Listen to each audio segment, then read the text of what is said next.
맞습니다. 네, 시작하도록 하겠습니다. 예, 예, 감사합니다. 예, 제가 오늘 이제 제목을 기업가 정신의 세계적 뿌리 이렇게 이제 달았고요. 그리고 남명과 다산의 자아 완성과 부세론 이렇게 했습니다. 그래서 어떻게 보면 이제 뭐 이게 그 아이디어 차원에서 이렇게 말씀을 드린 거고요. 이 먼저 기업가 정신의 세계적 뿌리라는 말씀부터 좀 설명을 드리려고 합니다. 어, 제가 이 말을 가져온 것은 이 정치학에서 민주주의의 세계적 뿌리라는 이제 이런 개념이 있습니다. 우리가 보통 민주주의의 어떤 기원 하면은 그리스 아테네의 민주 정치를 보통 생각을 많이 하고 그게 그리스 아테네의 정치가 표준 어떤 민주주의라고 얘기를 하는데 이제 최근의 연구에 이제 따르면 어떤 민주주의의 원형은 아테네가 아니라 더 이전 시대로 이제 생각해 볼 수 있다는 이제 그런 의견들이 있습니다. 그래서 이제 거기서 제가 너무 이제 우리가 그리스 아테네의 민주주의를 표준으로 삼으면 그리스 아테네가 아닌 다른 나라의 민주주의는 뭔가 좀 거기에 어떤 표준에 못 들어가는 좀 미흡한 뭐 그런 인상을 좀 받기 때문에 어떤 이런 서양 중심의 그런 생각을 좀 벗어나자라는 이제 생각에서 이 세계적 뿌리라는 이 개념이 상당히 저는 우리 기업가 정신, 특히 K 기업가 정신을 하면서 이거를 좀 우리가 그 이제 빌려서 사용해도 좋겠다 이런 좀 생각을 했습니다. 그래서 기업가 정신이라는 것이 꼭 반드시 어떤 서구의 어느 특정 시간에 어떤 특정한 분에 의해서 만들어진 것을 기업가 정신의 어떤 표준으로 삼고 나머지 것들을 다 이제 그것에 맞춰가다 보면 영원히 뭐 그거 도달할 수 없는 그런 부분이 있기 때문에 우리가 이런 어떤 기업가 정신의 어떤 이 세계적 뿌리라는 개념을 그 개념을 통해서 기업가 정신의 원형을 찾아보고 그 원형적인 생각에서 그런 원형적인 생각으로 우리가 생각을 해보면, 뭐, 남명의 어떤 정신이라든가, 다산의 사상이라든가, 이런 그것도 분명히 어떤 기업가 정신의 세계적 뿌리 하나로서 얘기할 수 있겠구나, 이런 생각을 해서, 이번에 이렇게 주제를 잡아봤습니다. 그리고 이제 제가 자아 완성과 구세로운 이렇게 얘기했는데요. 남명 사상과 다산 사상의 뭐 이 공통점, 어떻게 보면 유학 사상이 가지고 있는 기본적인 공통점은 수기치인이라는 말로 보통 요약이 됩니다. 수기는 자기를 개선하는 어떤 자기를 완성하는 것이 수기고, 수신이란 말하고도 이제 통하는 거죠. 그다음에 이제 그 치인은 구세, 세상을 구제한다, 돕는다 이런 의미로서 이제 쓰일 수 있는데 그래서 제가 이제 남명과 다산의 이 그 어떤 사상은 어떤 자기 완성의 길도 있지만 또 세상을 돕고 구제하겠다는 어떤 그런 유가적인 수기치인의 어떤 정신을 그대로 구현하고 있기 때문에 그것을 이제 그 중심으로 해서 말씀을 드리고자 이렇게 자아 완성과 구세론이라는 이런 제목을 달았다는 말씀을 드리겠습니다. 특히나 이제 다산 같은 경우는 성리학에서는 수기를 좀 보다 더 근본으로 생각하고 치인은 말로 생각을 하는데 다산 선생은 학문의 절반은 수기고 나머지 절반은 목민, 시민이다 이렇게 이야기를 해서 어떤 경학과 경세학 그러니까 자기 완성과 어떤 세계 완성을 어떤 동일한 어떤 그 비중으로 이렇게 설정하는 그런 반반이라는 그런 설정을 하고 있는데 그래서 그런 것들을 좀 부각하기 위해서 제가 자아 완성과 구세론 이렇게 이제 다루었다 말씀을 드리겠습니다. 특히나 이제 뭐 우리 오늘 좀 참여를 안 하시고 계시는 김기찬 선생님이 말씀하시는 어떤 기업가 정신, 특히 사람 저 중심의 참여해서 열심히 듣고 있습니다. 죄송합니다. 아까 이 통화 안 돼서 제가 그래서 그 우리 김기찬 선생님이 하시는 사람 중심의 기업가 정신 또 떠올리다 보니까 사람 중심에서 제일 중요한 게 결국은 자아 완성, 자기 완성이라는 그런 개념이기 때문에 제가 자아 완성과 구세이라는 이렇게 제목을 잡아서요. 한번 오늘 여러 선생님들의 의견을 들어서 조금 더 우리 논의를 풍성하게 하기 위해서 이런 제목을 달았다는 말씀을 드리고 제가 특별히 여기에 어떤 뭐 특별한 견해를 가지고 있거나 많은 지식을 가지고 있지는 않다는 말씀을 드리면서 함께 뭔가 이 문제에서 주목하고자 이런 제목을 잡아서 말씀드렸던 했다는 말씀을 먼저 드리겠습니다. 저는 여기 있는 것처럼 그 서울대 철학과를 나왔고요.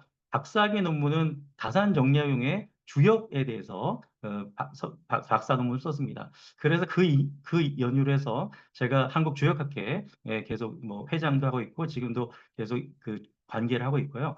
그다음에 인제대가 있는 김해가 또 남명 선생이 30살부터 45세까지 약 15년간 머물고 있는 곳이어서 제가 이제 인제대에 있는 동안 남명의 어떤 사내정 시기, 특히 남명이 30대부터 45세 시기의 사상에 좀 관심을 갖고 또 연구를 하고 있어서 경남문화연구소를 만들어서 이렇게 또 활동을 하고 있습니다. 그래서 어떻게 보면 제가 주 전공은 다산이지만 학교의 소재지가 김해다 보니까 또 남명에 대해서 이렇게 관심을 갖고 있는데요.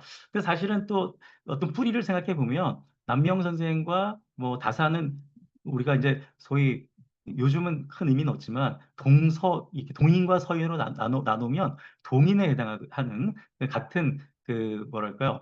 같은 어떤 계통에 있기 때문에 또 상당히 어떤 관련성도 분명히 있을 것 같고요.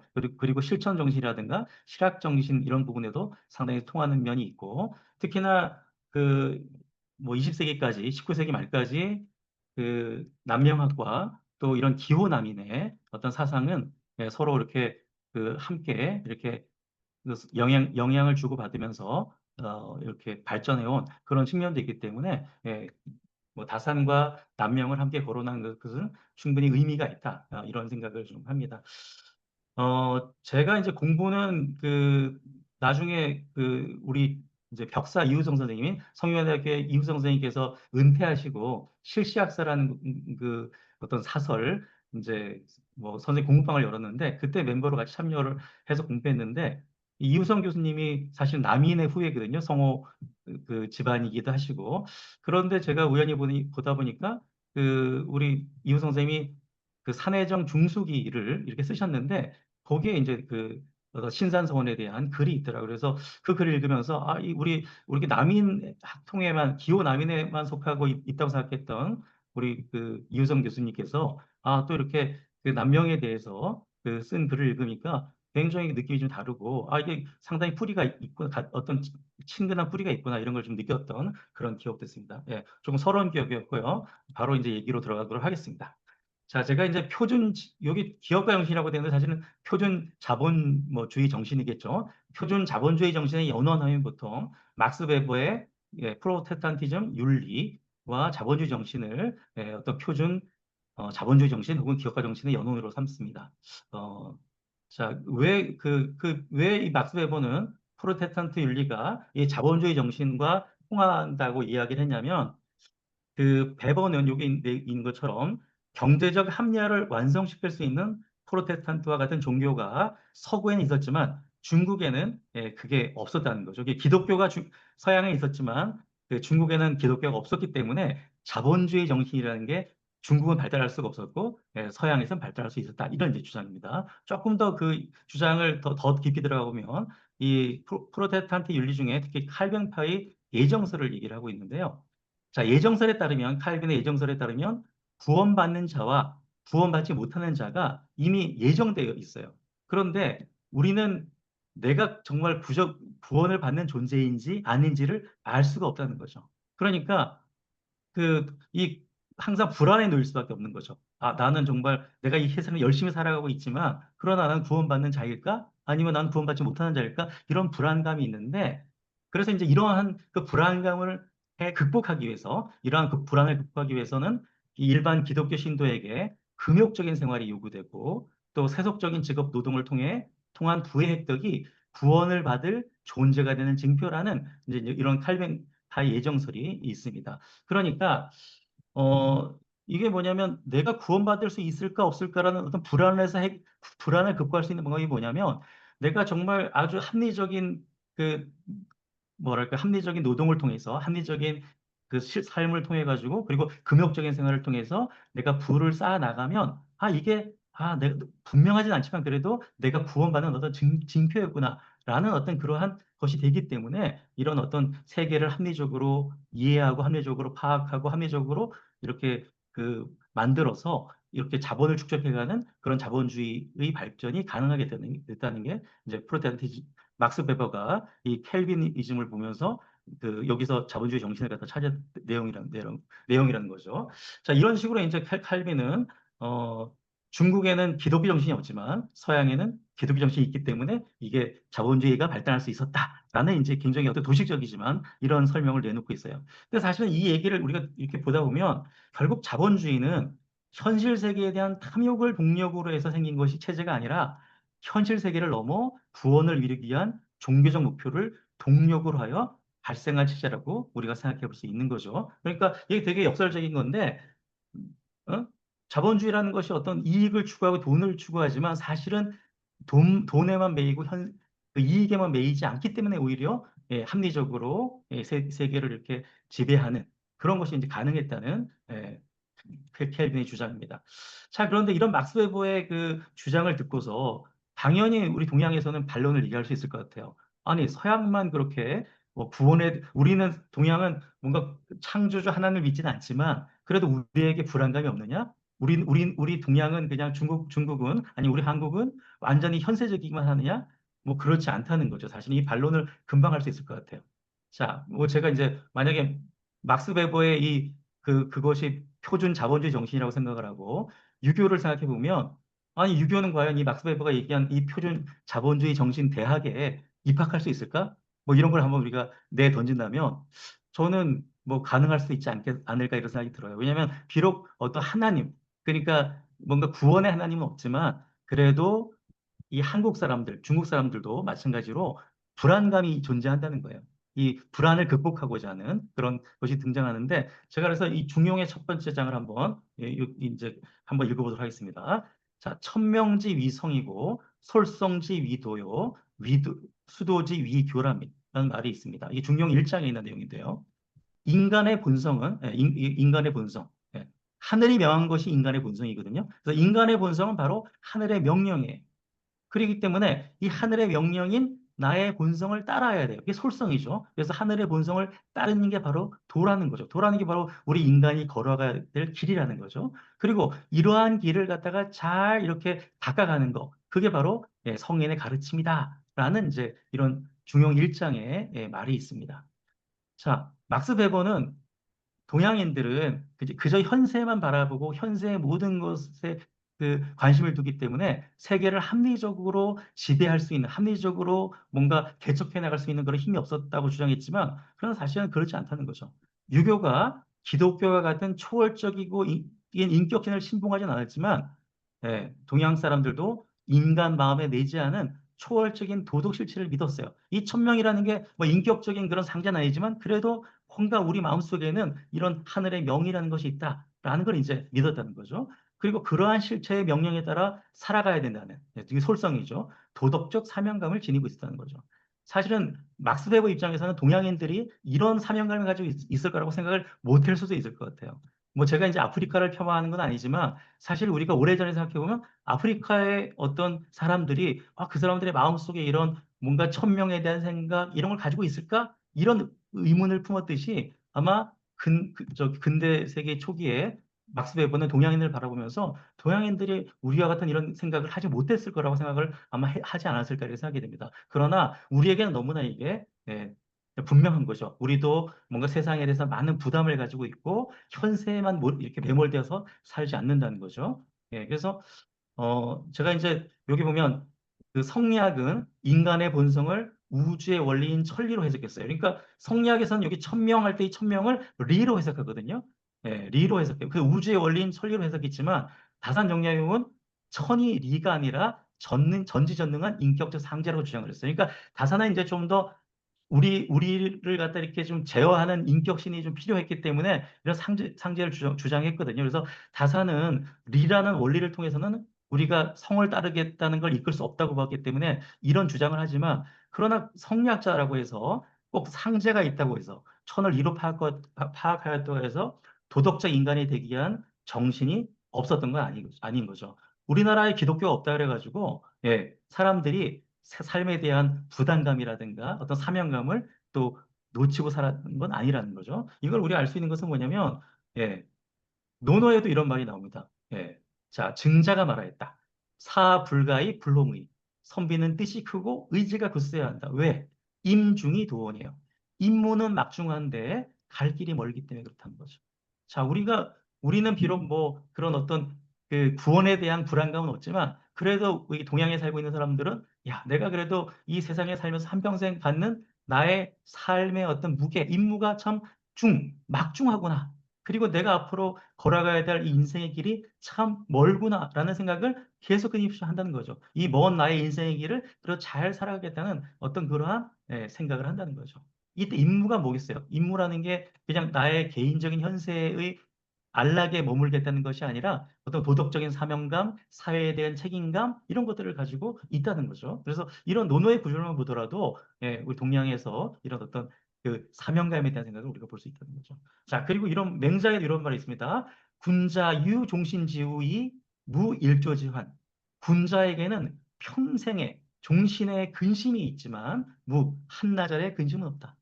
그래서 아주 큰 근심은 있지만, 하루 한나절만 지나면 사라지는 그러한 자잘한 근심은 없다라고 이야기를 하고 있습니다. 즉, 군자가 가지고 있는 생각은 뭐냐? 그냥 현재의 자잘한 문제에 나의 욕망을 갖다 해결하는 것이 군자의 관심이 아니라 여기 있는 것처럼 여순이의, 순임금처럼, 요임금처럼 그런 훌륭한 인격자로 살고자 하는 그런 마음이 있다는 거죠. 그렇기 때문에 이제 이러한 그 유교의 정신에서도 우리는 얼마든지 이런 어떤 그 자본주의 정신을 볼 수 있다는 거죠. 그래서 이제 제가 말씀드리고자 하는 것은 자본주의 정신의 뿌리가 반드시 막스 베버의 도식을 따라야 하는 것은 아니다라고 생각합니다. 예. 막스 베버의 도식은 자본주의를 가능하게 한 것을 비교 종교적 시각에서 설명한 하나의 이론에 불과한 거죠. 그러니까 서양은 기독교가 있었으니까 자본주의가 발달했고 동양은 기독교가 없었으니까 자본주의가 발달하지 못했다. 이게 너무나 이제 단순한 도식이라는 거예요. 그러나 이거는 동양이 발달하지 못했을 때 그냥 맞는 이론이지만 그러나 이미 이제 동양이 이렇게 발달하고 우리 한국이 이렇게 도약한 다음에서는 뭐 왜 도대체 이 기독교가 없었던 한국에서 이렇게 이러한 그 자본주의 발전이 이루어질 수 있는가? 이거를 다시 얘기하기는 상당히 어렵다는 거죠. 그래서 제가 이제 제안하고자 하는 것은 이 막스 웨버의 도식에서 우리가 좀 벗어나야 되겠다. 이런 생각을 합니다. 자, 그 막스 베버의 메시지의 핵심은 자본주의 발전이 결코 현세적 탐욕에 의해 추동된 것이 아니라 오히려 현세적 목표를 넘어선 가치에 의해 추동되었음을 보여준다. 그래서 마찬가지로 유학도 또한 현세적 탐욕을 벗어나 공동체적 삶을 지향하는 전 인격적 삶에 대한 추구가 있었다는 점에서 베버의 도식을 따르더라도 프로테스탄티즘의 윤리에 견줄 수 있는 유교 윤리가 존재한다. 이렇게 생각을 합니다. 그런 의미에서 우리가 막스의 베버의 도식을 따더라도 우리 어떤 유학의 가치를 다시 생각해 볼 수 있겠다 이런 생각을 합니다. 자, 그래서 민주주의 원형이 고대 아테네의 민주주의가 아니었듯이 기업가 정신의 원형은 프로테스탄티즘의 윤리 이전에도 있었을 것이라고 생각을 합니다. 예를 들어서 인간과 침팬지 간의 차이에서 알파 개체, 폭군의 존재 여부와 협동성, 이걸 이제 크리스토퍼 모엠이라는 진화 생리학자가 이제 이런 그 이론을 얘기하고 있는데요. 그 민주주의의 어떤 기원은 아테네에 있었던 게 아니라 바로 이렇게 폭군 어떤 그 침팬지하고 다르게 폭군을 갖다가 이렇게 없애고 수평적인 협동성을 갖다 이루는 어떤 이런 인간종의 어떤 특별한 협의체적 성격에서 어떤 그 민주주의가 싹틀 수 있었다. 이런 것처럼 기업가 정신의 원형도 우리가 새롭게 찾을 수 있겠다 생각이 듭니다. 그래서 기업가 정신의 원형, 뿌리를 새롭게 연구한다면 남병과 다산의 사상에서도 현대 한국의 기업가 정신의 세계적 뿌리를 찾을 수 있지 않을까 이런 생각을 하게 됩니다. 그래서 그런 점에서 저는 우리의 이런 작업들이 의미 있겠다 생각을 하게 됩니다. 그래서 한국 기업이 세계적 기업으로 성장하게 된 기업가 정신은 무엇이고 무엇인가 이런 걸 이제 물어봐야 됩니다. 마침 우리 김기천 선생님이 하시고 계신 사람 중심의 기업가 정신 이게 정확히 맞는지 모르겠는데요. 인적 자원의 중요성, 공동체 의식과 공생, 인본주의적 리더십, 지속 가능한 성장 이런 네 가지 어떤 요소들은 사실 유학에서도 특히 유학의 어떤 인간 중심주의적인 그런 정신에서도 함께 찾아볼 수 있다라고 생각을 해서 이런 것들을 우리 앞으로 계속 좀 우리가 고민해 나가야 되지 않을까 이렇게 생각합니다.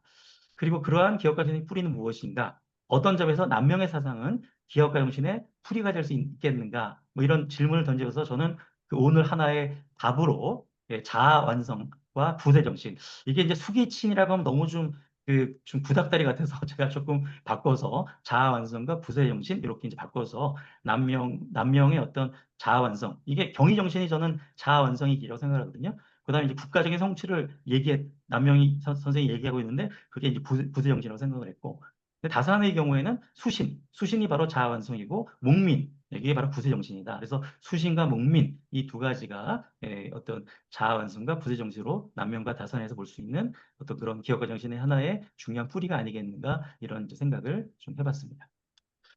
자, 그래서 이제 오늘 이제 조금 본론으로 들어가서 남명과 다산의 유학 전반을 다루진 않고요. 그냥 중심적인 귀절을 통해서 한번 이렇게 스케치해보고 오늘 논의의 어떤 소재로 좀 삼고자 합니다. 자, 먼저 요거 한번 보겠습니다. 자, 남명 선생이 이제 성리 논쟁을 비판합니다. 이건 잘 알고 계시잖아요. 퇴계 선생한테도 이렇게 편지를 쓰고 그러셨는데, 요건 이제 그 제자 오건에게 보낸 편지입니다.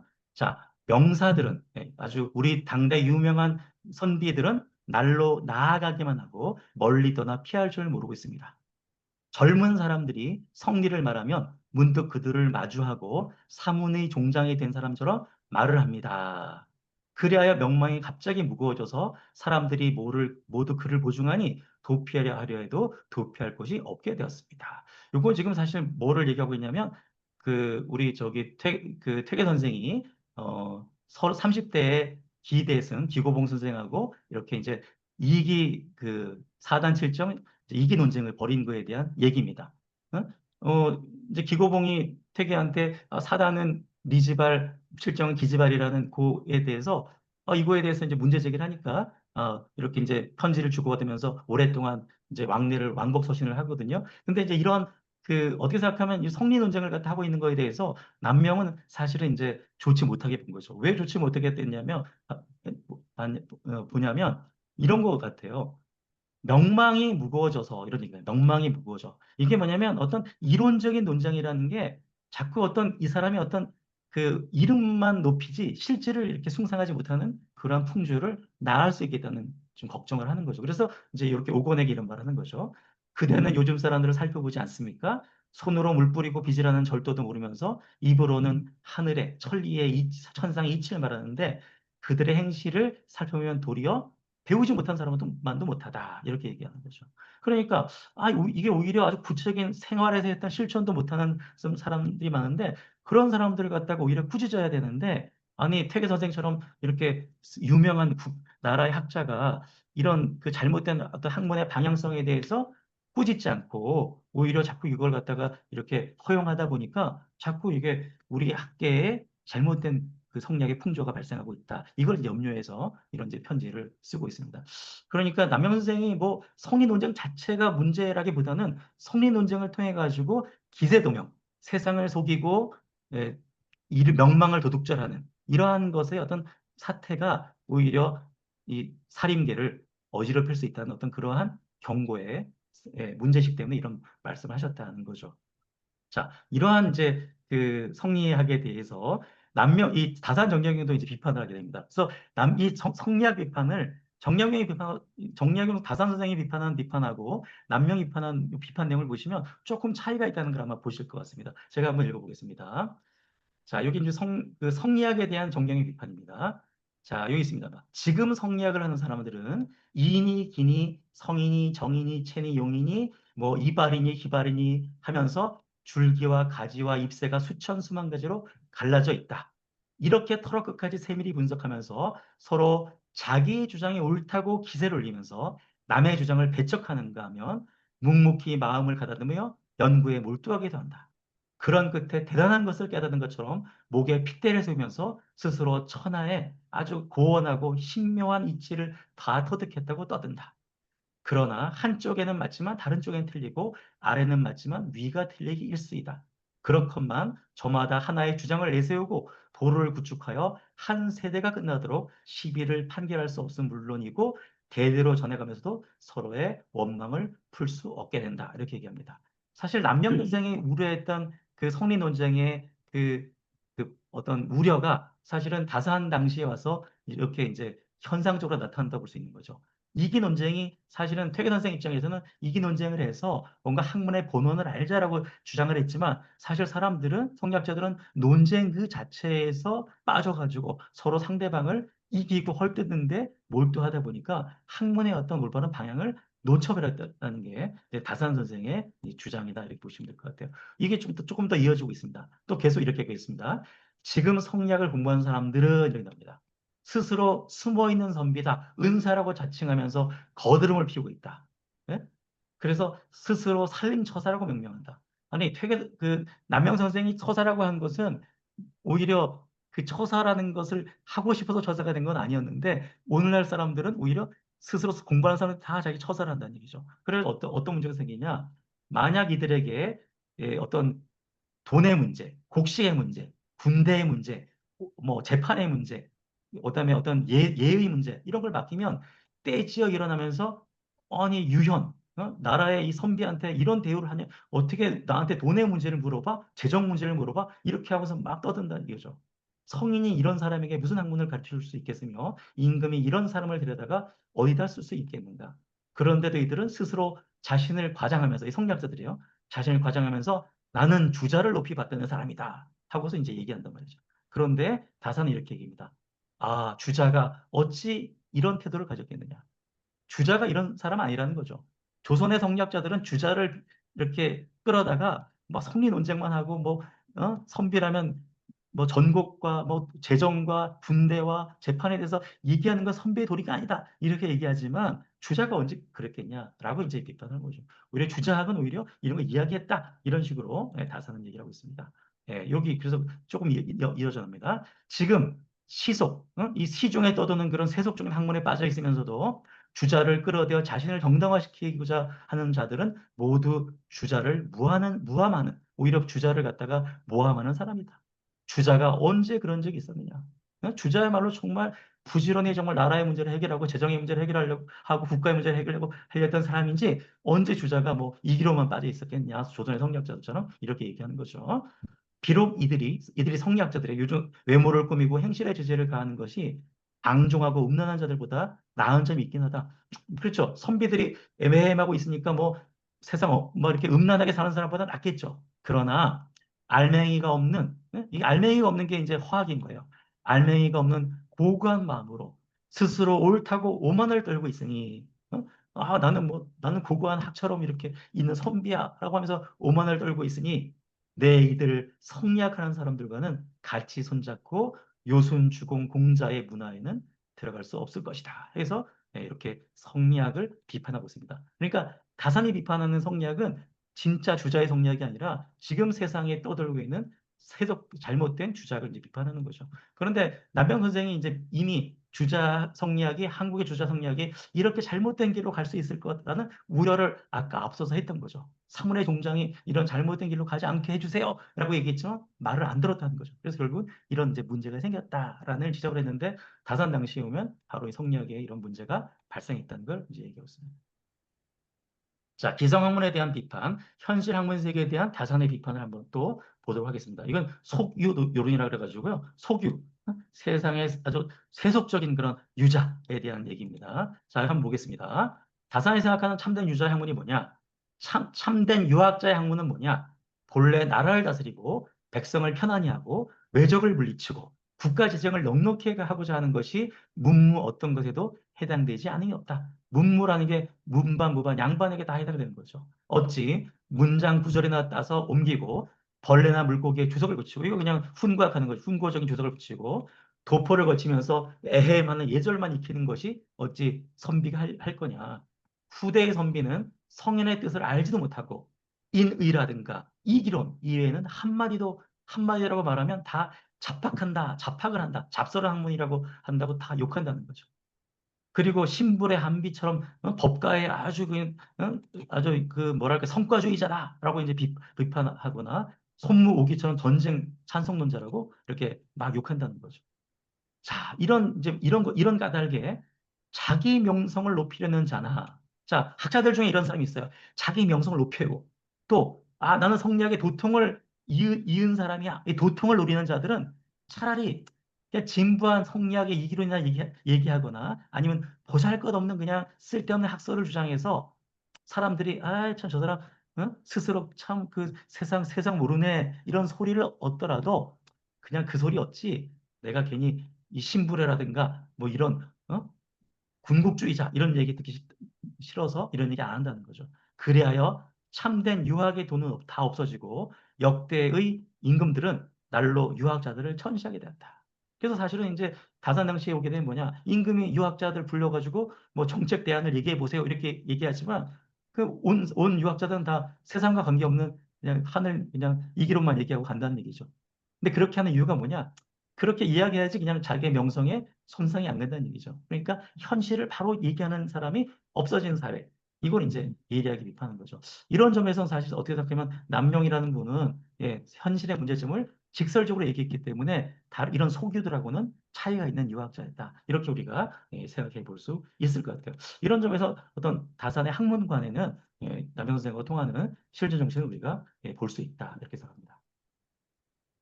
자, 그래서 정리해서 생각을 해보면 참된 학문의 방향에 대해서 남명과 다산의 생각을 한번 정리해 보겠습니다. 요건 이제 남명 25세 때 이제 큰 깨달음이 있으면서 한 얘기인데요. 자, 벼슬에 나아가면 큰 일을 하고, 그렇죠? 벼슬에 나아가면 큰 일을 해야 되고, 물러나서는 어떻게 해야죠? 스스로 지킴이 있어야 된다. 자기 도덕적인 어떤 것을 지켜야 되는 거죠. 장부는 마땅히 이와 같이 해야 한다. 나아가 성참이 없고, 물러나 지킴이 없다면 뜻한 바와 학문한 바가 장차 무슨 쓰임이 있겠는가? 그래서 남명은 어떤 길을 택하죠? 벼슬에 나아가도 큰일 할 수 없겠다고 생각했기 때문에 엄광이 택했던 처서로 사는 길을 택한 거죠. 그러나 남명은 뭘 잊지 않았어요? 큰일을 하겠다는 생각을 잊지 않았다는 거죠. 그러니까 이 큰일, 사회적인 어떤 헌신, 그다음에 개인적인 어떤 도덕적 자기 완성, 이 두 가지를 균형을 갖고 계속 했는데 그 중에 하나를 짓겠다는 거죠. 자, 다산의 수신 목민론을 보겠습니다. 이 다산의 목민심서 서문의 다산이 이렇게 쓴 말입니다. 자, 다산이 이런 얘기 했어요. 대학에서 국자라는 게 뭐냐면 나중에 통치자가 될 사람을 국자라고 부릅니다.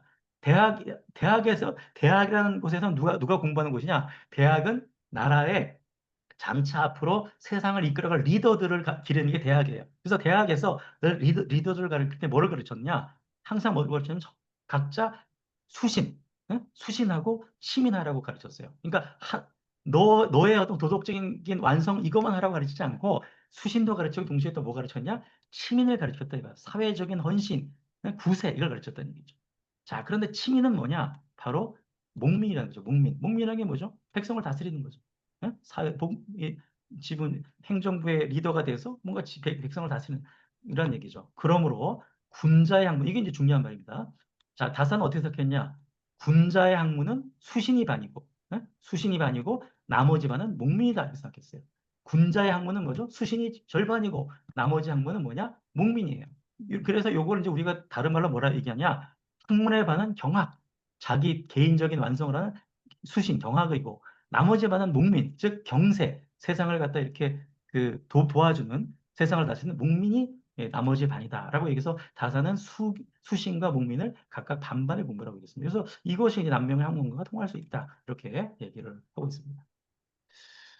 자, 그래서 이제 이러한 생각을 가지고 있는 다산의 어떤 정치 사상에 우리 한번 이제 어떤 생각을 가지고 한번 읽어보도록 하겠습니다. 다산은 정치의 요체 핵심을 두 가지에 있다고 봤어요. 하나가 뭐냐면 하나는 지인이고 하나는 안민입니다. 지인은 뭐냐면 사람을 인재를 등용하는 게 지인입니다. 안민은 뭐냐? 백성을 편안하게 하는 게 안민입니다. 네. 그래서 여기서 이제 다산은 어떻게 생각했냐면 세상에는 두 개의 부류의 사람이 있다고 생각했어요. 하나의 사람은 명예를 중시하는 사람이에요. 그게 이제 군자죠. 그다음에 어떤 편안함을 그 돈을 중시하는 사람이 있다고 생각해요. 그런 사람들을 각각의 욕망을 갖다가 이렇게 만족시켜 주는 거 그게 정치라고 생각했습니다. 그래서 욕망의 긍조가 정치 이렇게 했습니다. 이거 한번 대학에 있는 기준인데 한번 읽어보겠습니다. 자, 본래 백성의 태어남에 바라는 바가 있으니 그 중에 큰 것으로는 두 가지가 있다. 하나는 뭐냐? 부유하게 되고자 하는 거예요. 하나는 부유하게 되는 게 사람들이 바라는 욕망이에요. 두 번째 욕망은 뭐냐? 귀하게 되고자 하는 거예요. 귀하게 되고자. 존경받는 명예로운 사람이 되겠다는 게 두 가지 욕망이죠. 무릇 군자의 무리는 이게 선비죠. 군자의 무리는 조정에서 벼슬하는 이들이니 그들이 바라는 것은 귀함이에요. 귀하는 거. 이 명예예요, 명예. 소인의 무리는 왕의 땅에서 밭을 가는 이들이니 그들이 바라는 것은 부유합니다. 관직을 주는 것이 적절함을 잃으면 원망과 비방이 귀족에게서 일어나고 백성에게 혜택을 베푸는데 공평하지 않으면 원망과 비방이 백성, 소민에게서 일어난다. 이 두 가지는 모두 나라를 잃어버리기에 충분한 것이다. 내가 생각하기에 조용히 나라의 다스려지는과 어지러움, 흥망성쇠의 그 까닭을 살펴보니 이 두 가지를 벗어나지 않는다. 공정하게 인재를 선발하는 거. 그러니까 사람을 가려 쓰지 않는 거죠. 조선시대에 어떻게 했어요? 평안도 사람 안 썼죠. 호남 사람 안 썼죠. 뭐 이렇게, 그 다음에 우리 경남 사람들 안 쓰고 이렇게 인재를 공정하게 선발하는 거. 그 다음에 백성의 부역, 백성을 갖다가 노동시키는 이런 부역과 세금을 가볍게 하는 거. 이 세금을 가볍게 하는 것이 하늘에게 국가의 영원한 운명을 바라는 근본이 된다. 다사는 결국은 중추의 여치가 뭐냐? 이 두 가지를 만족시켜 주는 거다. 사람의 욕망을 만족시켜 주는 것이 중요하다. 이렇게 이야기를 합니다.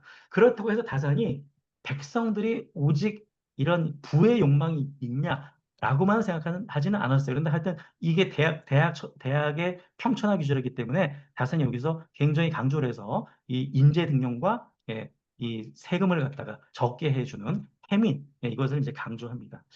제가 이제 다산의 주역을 전공했다고 말씀을 드렸는데, 제가 다산의 주역을 읽어보면, 다산 주역의 아주 핵심적인 내용이 뭐냐면, 해민이에요, 해민.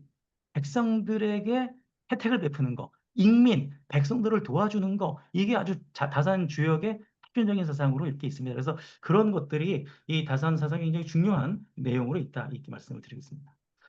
자, 이제 제가 그 끝으로 이제 다산의 인에 대해서 말씀을 하려고 하는데요. 자, 다산, 정약용, 인하고 주자, 우리 주자학에서 얘기한 인하고를 좀 차이를 한번 이렇게 말씀드리려고 합니다. 자, 인. 제가 이제 근무하는 곳이 인제대학인데요. 우리 인제대학의 인자가 바로 이 어질 인자입니다. 인은 그래서 보통 사랑 이렇게 풉니다. 사랑이라고 풀고요. 어, 그래서 이는 뭐냐면 천지 생물지시며 천지는 하늘이죠. 우주가 생물. 이 세상에 물을 갖다가 살게 해준 마음이에요. 이는 그래서 결국 뭐냐면 사랑의 마음이죠. 이 세상에 이렇게 이 바깥에 이렇게 잔디가 이렇게 자라고 이 세상에 이렇게 생육할 수 있는 건 뭐냐? 우주의 사랑의 마음이 있기 때문에 그렇다는 게 바로 이 인입니다. 그래서 주인은 인을 어떻게 봤냐? 우주의 원리와 마찬가지로 인간의 내재한 마음의 능력이자 사랑의 원리로 해석했습니다. 이게 신지덕 애질입니다. 그래서 주인은 인을 마음이 가지고 있는 능력이고 사랑의 이치다, 사랑의 원칙이다 이렇게 얘기를 합니다. 예, 이렇게 이제 주인은 얘기를 해요. 그런데 인을 그래서 우리 마음속에 있는 그런 강한 어떤 능력으로 생각을 하거든요. 근데 다산은 좀 생각이 다릅니다. 어떻게 생각이 다르냐면 이런 생각을 합니다. 다산의 생각은 뭐냐면 이렇게. 자, 오늘날 사람들이 성이 되고자 해도 될 수 없는 데는 모두 세 가지 이유가 있다. 첫째는 뭐냐? 하늘을 리로 여기고 있고, 이 주작이 리로 여기거든요. 둘째는 인을 만물을 생성한 이치로 여기고 있고, 아까 지금 위에 보셨죠? 이게 생물지심이라고 보는 거죠. 셋째는 중용의 용을 일상으로 여기는 것이다. 만약 신덕으로 하늘을 섬기고 서로서 인을 구하면서 오래도록 쉬지 않는다면 이러한 사람이 성이다. 이렇게 얘기를 해서요. 다산의 이제 비판을 정리하면 이렇게 했습니다. 하늘은 리가 아니라 상제이고 이는 생물지 리가 아니라 이게 중요합니다. 이를 행한 후에 붙여지는 덕의 이름이다. 이렇게 얘기합니다. 지금 뭐냐면 이는 내 마음속에 있는 능력이 아니라 내가 실제 어떤 행동으로 보여주는 게 인이다라고 이렇게 생각합니다. 이는 그리고 인간의 본성은 리가 아니라 우리의 양심, 즉 선을 좋아하고 악을 싫어하는 그런 마음의 기호가 성이다. 이렇게 해서 인을 이제 새롭게 정의를 하게 됩니다. 자, 이러한 이제 다산의 새로운 정의를 통해 가지고 조금 더 이렇게 실천적이고 생동감 있는 그 다산의 실전 사상이 나옵니다. 자, 한번 인을 다시 한번 보겠습니다. 자, 인의 글자를 한번 보세요. 인은 이렇게 사람 인자에 두 이자를 씁니다. 즉, 그래서 해석을 하면 어떻게 되냐? 인이라는 건 뭐냐? 두 사람 사이의 관계에서 상대방에게 내가 해야 할 덕목이 인입니다. 두 사람 관계에서 상대방에게 내가 해야 할 덕목이 인입니다. 자, 그러니까 한번 볼게요. 부모와 자식 사이에서 인은 뭐냐? 부모와 자식 사이에서 인은 부모와 자식이 두 사람이잖아요. 그럼 부모가 자식을 사랑하는 게 인입니다. 이게 자애가 인이고요. 자식의 부모에게 효도하는 게 인입니다. 형제와 이웃에서 뭐가 인이냐? 형제 사이에서는 서로 우애 있게 지내는 거. 이게 인입니다. 이웃 사이에서도 서로 우애 있게 지내는 게 인입니다. 그러면 리더하고 팔로워, 목민과 백성 사이의 인은 뭐냐? 그건 바로 뭐냐면 목민과는 사랑하고 백성들은 이 사람한테 진실로 대하고 이게 서로 인입니다. 그래서 다산의 인은 서로 두 사람과의 관계를 상대방에게 잘하는 게 인입니다. 그러니까 내가 방 안에 앉아가지고 내 마음속에 있는 이 마음의 파워를 갖다 기르는 게 인이 아니고 실제의 사람과의 관계에서 그 관계를 잘하는 게 인이라고 이제 주장하는 게 다산의 인이다. 이렇게 이제 말씀을 드릴 수 있겠습니다. 자, 그러면 이 인은 어떻게 실천하느냐? 그 얘기를 이제 드립니다. 자, 요거 하나 읽고 가겠습니다. 보겠습니다. 어, 자, 여기 보겠습니다. 자, 무릇 사람이 이 세상을 살아가는 근원을 찾아보면 세상에 처음 태어난 때부터 죽어서 관뚜껑에 들어간 날까지 함께 살아가는 존재는 사람일 뿐이다. 나와 같이 함께 둥근 머리와 반듯한 발로 하늘을 이고 땅을 밟는 사람은 모두 서로 필요로 하고 서로 힘입으며 서로 교제하고 서로 접촉하며 서로 바로잡아주며 살게 하는 존재들이다. 나도 한 사람이고 그 니도 한 사람이고 이렇게 두 사람 사이에 교제가 생긴다. 우리 유학의 도는 무엇을 하려는 것이냐? 우리 유학의 도가 뭐냐? 단지 사람과의 교제에서 선을 하는데 지나지 않는다. 우리 유학이 하려는 게 뭐냐? 요거야. 불가 위 선어 기제야. 그 사이에 사람 사이에서 그냥 선하게 잘 선하게 하는 게 우리의 가장 최고의 목표다라고 이제 다산 얘기를 합니다. 자, 그럼 이 최고의 목표 인을 행하는 방법이 뭐냐? 이게 다산은 서라 그러면 서가 인의 방법입니다. 서라는 게 뭐죠? 기소불격 물시어인입니다. 하기를 원하지 않는 거를 남에게 시키지 않는 거. 이게 인입니다. 서입니다. 서. 기욕 리빈, 기욕 다리 다빈. 내가 서고자 하면 남을 세워주는 거. 내가 도달하고자 하면 남을 먼저 도달하게 하는 거. 다른 사람의 마음을 헤아려 주는 거. 이게 바로 인을 행하는 방법이다. 이렇게 얘기를 합니다. 다산의 인은 어렵지 않습니다. 인은 뭐냐면 다른 사람의 마음을 헤아려 주는 게 인입니다. 그래서 인은 다른 말로 혈구지도라고 해요. 혈구지도. 혈구지도라는 게 뭐냐면 자나 컴파스로 다른 사람의 마음을 헤아려 주는 거예요. 군자는 혈구지도를 지니고 있다. 윗사람에게서 싫은 것을 아랫사람에게 부리지 말고 아래에서 싫어하는 바를 위에 섬기지 말고 앞에서 싫어하는 바로서 뒤에서 하지 않는 거. 이게 혈구지도로 합니다. 세상을 편하게 하는 거 이게 다 이는 혈구지도를 사용해야 된다. 바로 혈구지도가 서라고 얘기합니다. 자, 그래서 이런 얘기합니다. 자, 내가 이성을 좋아해요. 내가 색이라는 게 여러분도 아시죠? 내가 여색을 좋아합니다. 여자를 좋아해요.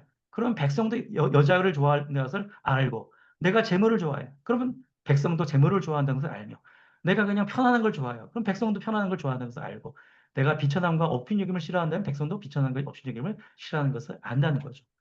만사 만물의 정수와 욕망이 모두 나에게 갖춰져 있으니 반드시 그러한 실상을 보고 기색을 살핀 이후에 남이 나와 같다는 사실을 알게 되는 것이 아니라는 거죠. 다사는 누구나 다 자기 마음을 들여다보면 남의 마음을 다 알 수 있다는 거죠. 그러니까 다른 사람의 마음을 내 마음처럼 생각해야지만 된다는 거예요. 그래서 이제 결국은 다산의 인을 행하는 방법이 뭐냐? 여기 정리했습니다. 인을 실행하는 방법이 뭐냐? 서입니다. 서. 서는 뭐냐? 다른 사람의 마음을 헤아려 보는 거예요. 자, 그런데 서는 상대방을 헤아리는데 어떻게 하느냐? 솔선수범하는 거, 솔선수범. 다른 사람에게 야, 너 이거 하지 마 강요하는 게 아니라 솔선수범하는 거죠. 그래서 내가 먼저 솔선하는 거 이게 서라는 거죠. 그래서 서는 용서가 아니라 추서다. 주자의 서는 용서지만 자기의 서는 추서라고 다사는 이제 아주 강조를 합니다. 그래서 여기 제가 정리했습니다. 서는 자수가 뭐냐? 스스로를 수양하는 것이 치인, 남을 다스리는 게 아니에요. 자, 우리가 최고의 덕목인 인을 실행하는 방법이 뭐죠? 인을 실행하는 것은 남의 마음을 헤아려서 뭐 하는 건가요? 솔선. 네, 내가 솔선하는 거죠. 근데 남이 안 따라와요. 그럼 어떻게 해요? 더 솔선해야죠, 뭐. 예, 이러한 것이 다산의 생각이죠. 다른 사람과의 관계를 잘하기 위해서는 먼저 어떻게 되느냐? 내 자신을 먼저 풍성하게 만드는 거. 그게 이제 중요하다. 솔선을 강조하고 있는 게 다산의 서다. 라고 이제 다산을 이야기하고 있습니다. 자, 그래서 이제 제가 정리를 하면 관계 해결은 자기 자신으로부터 시작합니다. 자기 완성이 타인과의 관계를 잘하는 근본입니다. 인이라는 건 뭐냐? 다른 사람에게 달려있는 것이 아닙니다. 인이라는 것은 다른 사람에게 달려있는 것이 아니라 나에게 달렸습니다. 그래서 즉, 선은 솔선수범입니다. 그래서 제가 이제 스티븐 코비의 7가지 그 성공한 사람들 7가지 그, 헤빗을 봤는데요. 거기 보니까 셀프 리더십을 얘기하면서 코비가 이런 얘기합니다. 자신에게서 먼저 승리한 후에 타인 관계에서 승리하라 이렇게 얘기합니다. 3가지 원칙이 자기의 승리, 나머지 3가지 원칙이 타인과의 관계의 승리인데 바로 이 셀프 리더십은 바로 이 자기 자수에 있지 않냐 이렇게 생각합니다.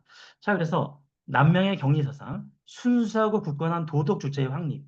예, 남명이 생각하는 이런 강한 주체, 욕망이 하나도 없는 이런 강력한 도덕 주체 확립. 그게 바로 내명자경이고 외단자의라는 말을 이 남명이 하거든요. 이런 자기 자신의 승리를 얘기하는 거죠. 이 의를 보통 어떤 사회적인 실천으로 많이 해석하지만 저는 꼭 사회적인 실천으로 해석하지 않아도 된다고 봅니다. 이런 말이 있거든요. 의제 정화. 의라는 건 뭐냐? 올바름이란 뭐냐? 어디에 있냐면 정화.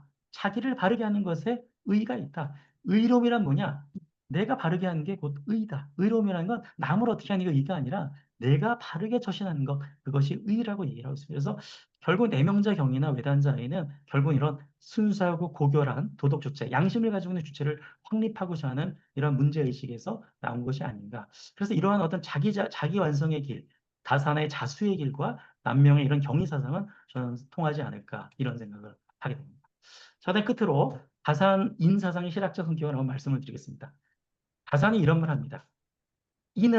인을 얘기를 하면서요. 이런 말입니다. 극기복례가 인을 구하는 방법이라고 얘기하는데 나의 욕망을 극복하는 게 뭐냐? 그건 극기는 인을 구하는 방법이지 그게 곧바로 인이 되는 것은 아니라고 얘기합니다. 다산의 중요한 인이 뭐냐면 인은 다른 사람에게 실적인 혜택을 줘야지 완성을 합니다. 문민관이 인정을 베푼다는 건 뭐냐? 내가 정치를 잘한다는 건 뭐냐? 실제 백성들이 그 이 사람의 정치적 효과를 봐야지만 인정이 이루어지는 거, 인이 이루어지는 거죠. 예, 리더가 어떤 인의 리더십을 한다는 건 뭐냐? 이 사람의 마음속으로 아무리 좋은 인의 사랑의 마음을 가지고 있어도 이 팔로워들이 그 실질적 혜택을 느끼지 못하면 인이 됐다고 볼 수 없다는 거죠. 그래서 인은 실질적으로 그 사람의 혜택으로 다가가야지만 인이다라고 얘기를 하고 있다는 게 다산인의 실학적 성품입니다. 그래서 다산의 인은 개인의 도덕적 완성이 갖춰져 있는 것이 아니라 타인에게 아니면 사회, 공동체의 어떤 이렇게 향해 있다. 이런 말씀을 이제 드리고자 합니다. 그러나 뭐 이렇게 다 이제 좋은 말만 했는데요. 그러나 이제 다산 선생의 좀 한계라면 한계 그 말씀 한번 드리려고 합니다. 아까 이제 우리 여기 들으신 분 중에 한 분께서 다산 유배지에서 보낸 편지를 6번 읽으셨다고 하는데 이게 이제 바로 유배지에서 아들에게 보낸 편지 중에 나오는 내용입니다. 저기 아들에게 이런 편지를 쓰죠. 내가 아들한테 네가 닭을 기른다는 말을 들었다. 네가 참 길러서 말이지 생계 보탠다고 하니까 너무 좋은 일이다. 그냥 가만 책만 읽지 않고 닭을 기르니 얼마나 좋은 일이냐. 그런데 다산이 이런 얘기합니다. 하지만 닭을 기르는 방법에도 품이 있고 저속하고 깨끗하고 더러운 것에 차이가 있다. 그러니 닭을 기르는 건 어떻게 해야 되냐? 이렇게 사료를 특별히 관리해서 남의 집 닭보다 더 살찌고 알을 더 많게 해라. 또 이렇게 남의 닭보다 더 많게 하는 것 넘어서서 간혹 실을 지어서 닭의 성정을 읊어서 닭들의 모든 것을 파악해야 한다.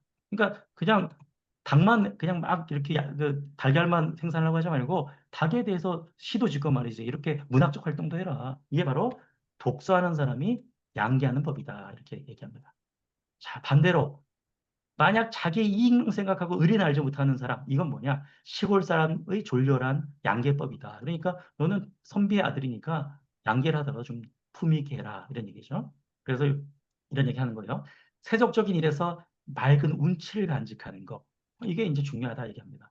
그게 굉장히 멋있는 말 아니에요? 세속적인 일에서 운치를 간직하는 거. 내가 다른 사람이 보기에는 뭐 그게 세속적인 일이라고 얘기하지만 그 일을 하면서도 뭔가 어떤 나의 어떤 품위를 잃지 않고 하는 거 굉장히 좋다고 저는 생각이 됩니다.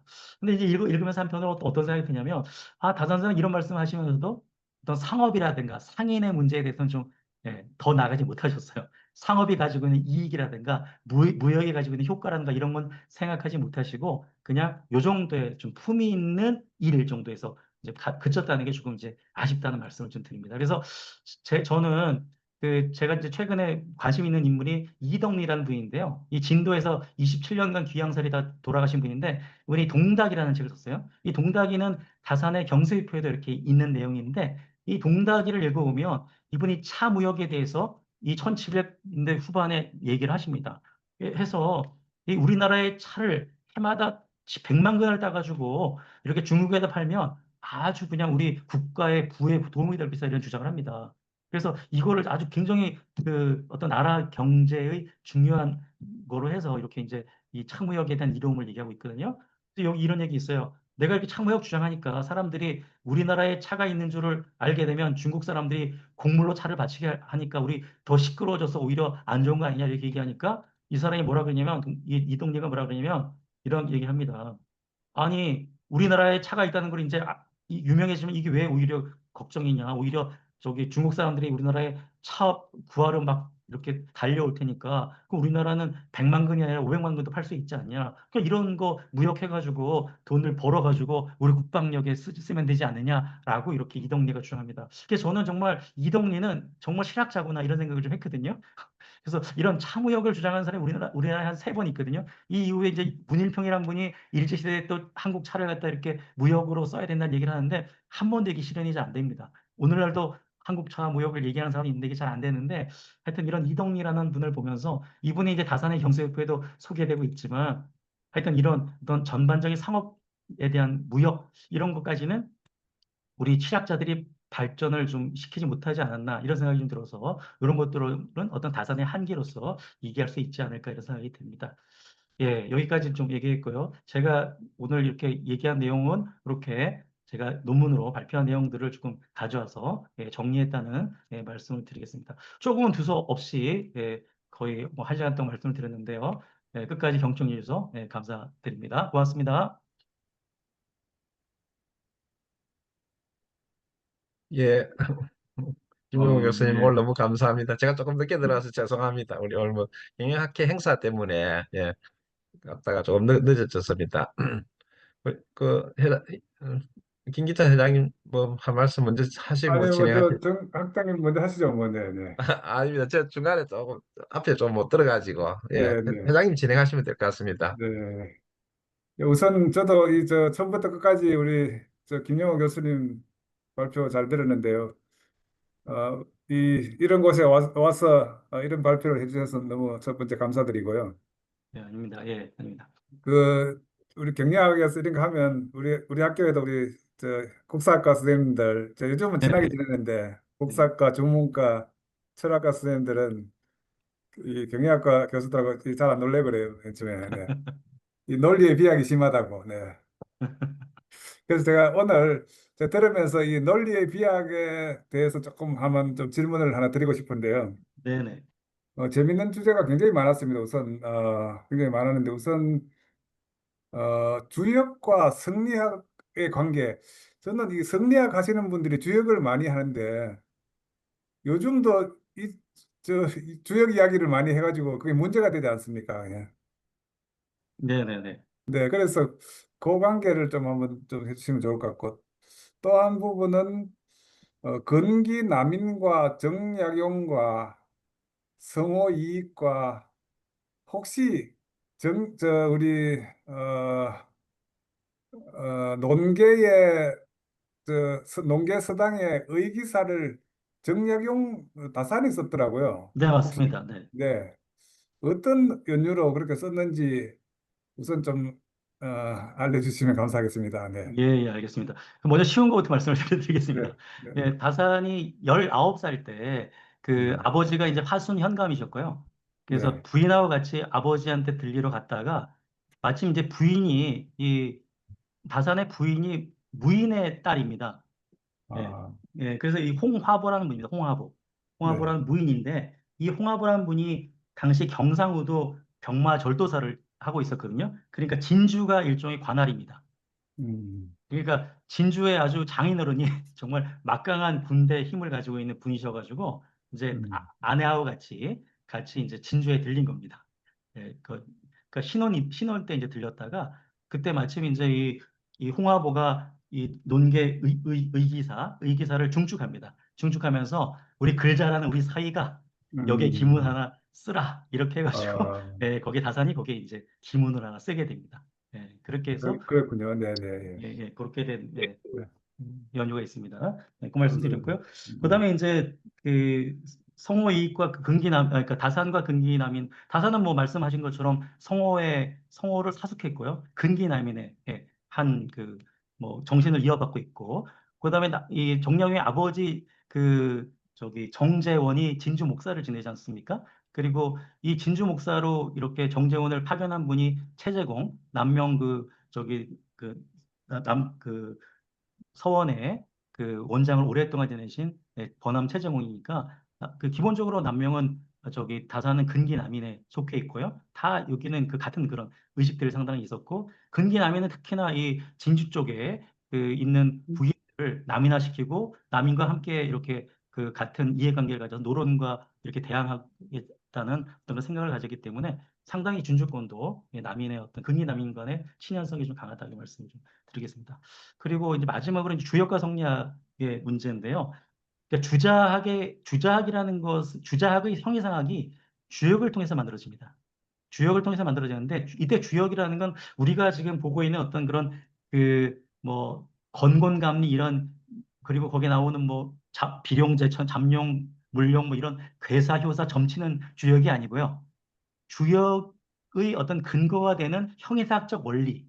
그게 이제 바로 이제 주역의 그 원리인데 이 주역의 원리가 하도낙서라고 합니다. 하도낙서라는 게 이제 주역의 원리인데 이 하도낙서의 원리를 소위 말해서 도가 계통에 속한 사람들이 이 북송시대 도교에 속하는 사람이 만들어내는데 당시의 유학자들은 이 그 도교가 만든 이 주역의 원리에 대해서 다 이렇게 무관심했어요.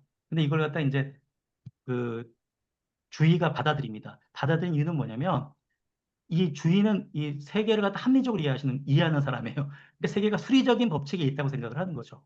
그런데 바로 그러한 하도 낙서가 뭔가 이 세계를 수리적으로 설명하는 거에 대해서 아주 딱 들어맞는 이야기라고 생각을 해서 이제 그 주의가 그 주역을 갖다가 이렇게 중시하는 거죠. 그러니까 사실은 이제 주의가 그 주역을 중시하는 이유는 자기의 리철학, 이 세계랑이 결국은 합리적으로 운영되고 있다.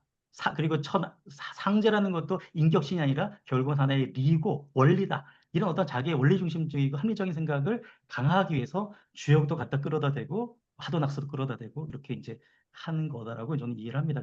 그런 의미에서 이제 주의는 굉장히 합리적인 이제 사람이다. 이렇게 이제 금세 합리론자다. 뭐 이렇게까지 얘기할 수 있다고 예, 답변이 되는지 모르겠습니다. 아주 하여튼 뭐 깔끔하고 저희들한테 많은 도움이 되는 것 같은데 제가 우리 굉장히 중요한 부분이라 요 하나만 간단히 참 죄송하지만 질문 하나 더 하고 시작 끝내겠습니다. 예, 예. 우리 남명 선생을 우리가 남명 이름 자체가 장자에서 나왔는데 네네. 이 성리학자로서 남명만 봐야 되는 건지 어떤 분들은 양명학을 공부하기도 하고 장자 도가 또 전문가인데 이 네네. 성리학자로서 자꾸 끝까지 고집을 할 것인가 말 것인가를 우리가 좀 고민하고 있습니다. 혹시 네네. 자문 좀 주시면 감사하겠습니다. 그 이제 양명학이 사실 이제 명대에 발달하지 않습니까? 명대에 발달하는데 그래서 명대라는 게 뭐냐면 좀 상업이 상당히 활성화되거든요. 그래서 어떤 명대 상인 계층의 이 발달과 양명은 상당히 이 어떤 밀접한 친연성이 있습니다. 그리고 일본에서도 뭔가 일본 양명학과 일본의 상인 정신하고 상당히 또 이렇게 친한 관계가 있거든요. 그래서 뭔가 저는 일단 양명학과 어떤 상업 혹은 어떤 이런 상공업과는 상당히 가깝다는 어떤 의식이 좀 암묵적으로 가정 속에 있지 않나 이런 생각이 좀 듭니다. 그 사실은 이제 임진왜란 때 그 명나라 군대가 우리나라에 왔을 때 이게 보고서 우리 중국은 다 양명학을 하고 있는데 조선은 성리학을 하고 있단 말이에요. 그러니까 이 사실은 저기 이 명나라 정부에서 저 조선에게 그런 걸 요구합니다. 왜 너희는 아직도 성리학하고 있냐? 양명학으로 바꿔라. 이런 얘기를 하거든요. 근데 사실은 조선이라는 나라가 세워지게 된 기반 자체가 이 양명학이 아니라 성리학에 의해서 기초가 만들어지고 어떤 국가의 어떤 전체적인 구도가 짜져 있었고 그리고 약 한 200년간을 바로 성리학에 기반해서 우리가 이렇게 이루어낸 문명인데 그리고 태계 선생도 뭐 바로 이 주자학을 통해 가지고 성리학을 통해서 뭔가 어쨌든 간에 어떤 우리나라 전반적인 어떤 문화 사상들을 이루어냈는데 이걸 하루아침에 양명으로 바꾸라는 거에 대해서 아들이가 굉장히 어려워서 조선의 많은 지식인들이 그거에 대한 반대 의견을 많이 얘기를 하게 됩니다. 그래서 그런 측면에서 조선에서는 여하튼 간에 성리학이 좀 뭔가 정학이라는 어떤 그런 의식이 좀 강하게 좀 남아 있습니다. 그래서 조선에서는 제 생각에는 어느 지식인이라 하더라도 내가 양명학자라고 자처하는 사람들은 좀 없지 않았을까 이런 생각이 들고요. 근데 다만 이제 양명학에 등장하게 된 배경 자체가 이 주자학 성리학이 좀 약간 이렇게 뭐랄까요? 처음에 가지고 있는 활기를 좀 잃어버리고 뭔가 타인을 갖다 옵죄거나 뭔가 타인을 탄압하는 어떤 그런 경직화된 사상으로 변질되면서 양명학이 등장을 하는 거기 때문에 예, 그런 측면에서 뭔가 주작의 어떤 경색된 측면을 좀 우리가 피하려고 하는 사람들은 약간 좀 생기발랄한 양명학에 대한 관심이 좀 있지 않을까 이런 생각이 드는데 예, 실제로 이제 성리학 자체도 성리학의 주작도 그렇게 아주 고식적인 것만 있지 않고 아까 다산이 이야기한 것처럼 주자가 언제 그랬었느냐, 주자가 언제 그랬냐 이런 얘기를 하는 것처럼 주작 내부에서도 우리가 충분히 이렇게 활발한 사상들을 받아들일 수 있기 때문에 굳이 양명학을 갖다가 얘기하면서 할 이유는 크게 없다. 그러나 전체적으로 봤을 때 세계의 양명학의 어떤 지형이 중국의 어떤 양명학의 태동이나 일본 양명학의 어떤 성격 때문에 우리도 약간 양명을 좀 의식하는 그러한 어떤 학자들이 조금 있지 않나 저는 그런 생각을 합니다. 예, 그냥 제 생각입니다. 네. 대단히 감사합니다. 하여튼 뒷부분에 정리된 것도 아주 우리 나중에 녹화해서 했으니까 많은 분들하고 이렇게 공감할 수 있는 좋은 내용인 것 같습니다. 너무너무 감사드립니다. 혹시 질문 있으시면 어, 질문 받겠습니다. 네.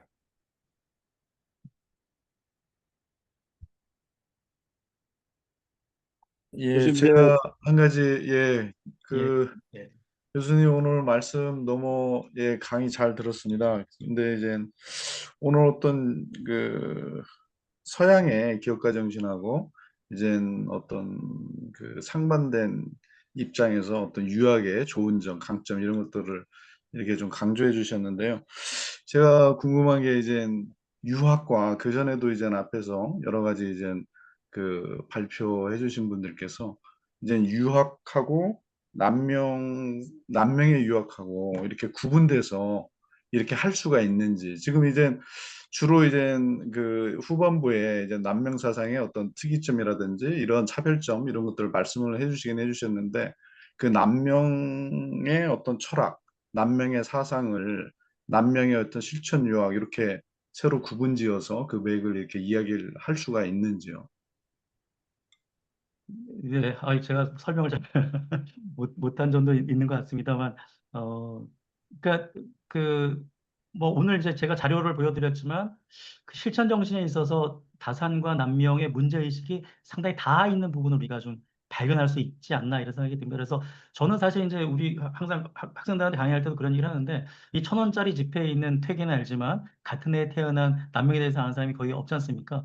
한국 사상의 어떤 풍요로움을 위해서도 남명 사상이 가지고 있는 어떤 그런 것들은 우리가 함께 보완돼서 이야기돼야 되지 않나 이런 생각이 들고 네, 그런 점에서 남명을 이야기하는 것은 굉장히 중요하다 생각이 들고요. 그러니까 퇴계 선생이 가지고 있는 어떤 그 뭐 사상이 가지고 있는 어떤 포용성이나 원만성도 분명히 있겠지만 우리가 또 남명 사상이 가지고 있는 어떤 포용성과 원만성을 잘 활용을 하면 또 우리가 지금 제가 오늘 이제 기업가 정신의 뿌리란 말씀을 드렸는데 이 뿌리기 때문에 꼭 하나의 뿌리만 있는 건 아니거든요. 어떤 기업가 정신에 그리고 또 우리 김기찬 선생님 하시는 사람 중심의 기업가 정신은 뭐 또 이제 그 뿌리가 또 다른 곳에서 나올 수 있는 것 같고 그래서 그런 점에서 우리가 이런 세 개의 다양한 뿌리들을 갖다 잘 찾아 나가는 작업을 한다는 면에서는 좀 필요하지 않나 하는 그런 생각이 들고 그래서 사실은 어떻게 보면 남명학과 다산학을 이렇게 만나게 하는 거는 미래적 과제다 이런 생각이 들고요. 그런 미래적 과제를 우리가 잘해 나가는 게 필요한 것 같고 근데 이건 굉장히 엉뚱하진 않다고 생각이 됩니다. 그래서 다산과 퇴계의 만난 지점이 있을 수 있죠. 어떤 리하고 상제라는 측면에서 이렇게 만날 수 있지만 실천 정신이라든가 실학 정신을 가지고 퇴계와 다산을 만나게 하기는 상당히 좀 어려운 지점이 또 존재하고 있거든요. 그런 점에서는 남명과 다산의 어떤 실천 정신은 또 상당히 연결하기가 또 이렇게 또 좋은 점이 있기 때문에 우리가 그럼 16세기 이 초기 어떤 주자 남명이나 그 퇴계나 16세기 인물인데 이 16세기 선배들이 이루어낸 어떤 그런 다양한 활동들에서 뭐를 우리가 좀 오늘날 끄집어낼 것인가 이렇게 생각을 한다면 퇴계의 좋은 점, 남명의 또 좋은 점 이런 것들을 잘 취해서 이렇게 만들어가는 노력이 필요하지 않을까? 저는 이제 그런 입장에서 예, 오늘은 남명과 다산을 좀 연결하는 지점을 좀 말씀을 드렸다고 이렇게 예, 예, 말씀드릴 수 아주 있습니다. 좋습니다. 답이 되는 것 감사합니다. 같습니다. 여기는 사실 오늘 우리 기획재정부의 대변인도 지내셨고 우리 워싱턴에 참사관으로도 계셨던 우리 기획재정부의 이계문 원장님이 지금 이 자리에 계신 것 같은데 이계문 원장님 조금 전까지 계셨는데 네. 이계문 원장님이 사실은 지금 남양주에 계시거든요. 예. 남양주 도시공사 대표이사를 하고 계시는데 지금 조금 전에 나가셨네. 아쉽네. 하여튼 나중에 우리 다산 정약용 선생님 누워 계신 곳에서도 한번 이야기를 들을 수 있었으면 좋았을 텐데, 아, 그러네요. 예. 예, 다음에 한번 뵙도록 하겠습니다. 혹시 제 배경이 보시면 제가 이 미국에서 보내준 사진인데, 그죠? 우리 교수들은 크리틱을 제일 열심히 한다. 그 다음에 여기에 말을 많이 한다. 행동은 아무도 안 한다. 이렇게 해서 이 그림을 보여줘서 제가 오늘 한번 써봤습니다. 우리가 이걸 자 혹시 또 다른 분 질문 있으시면 질문 받겠습니다. 네. 교수님, 제가 하나 질문 드려야 되겠습니다. 네. 어디 성박사 지금 베트남에 예, 계시나요? 아닙니다. 한국 들어왔습니다. 한국 들어왔어요. 오케이, 그저께, 그렇죠. 예, 예, 그렇죠. 네, 그저께 네. 한국 잠깐만요. 네. 들어와서, 네, 교수님께서 한 달 동안 그 여행 다녀오시면 출장 다녀오셨는데 전혀 피로함을 못 느끼시는 것 같은데 저는 조금 필요합니다. 성박사 수고 예, 많았습니다. 반갑습니다, 네, 교수님. 네. 예, 저는 그 다산을 공부하려고 한 건 아니고, 네. 저는 교수님께서 이제 남명 기업가 정신 이걸 같이 공부하려고 말씀하셔서 공부를 하다 보니까 사실 이제 그 다산 그다음에 이제 그 뭐 저희 선조님도 좀 찾게 되고 해서 성리학에 좀 관심을 갖게 됐습니다. 그래서 네. 제가 좀 질문 드리고 싶은 부분이 아까 제가 교수님께서 언급해 주신 그 다산의 유배지에서 보낸 편지 그 네. 부분을 제가 한 60편 정도를 제가 혼자서 아침에 좀 낭송을 했었습니다.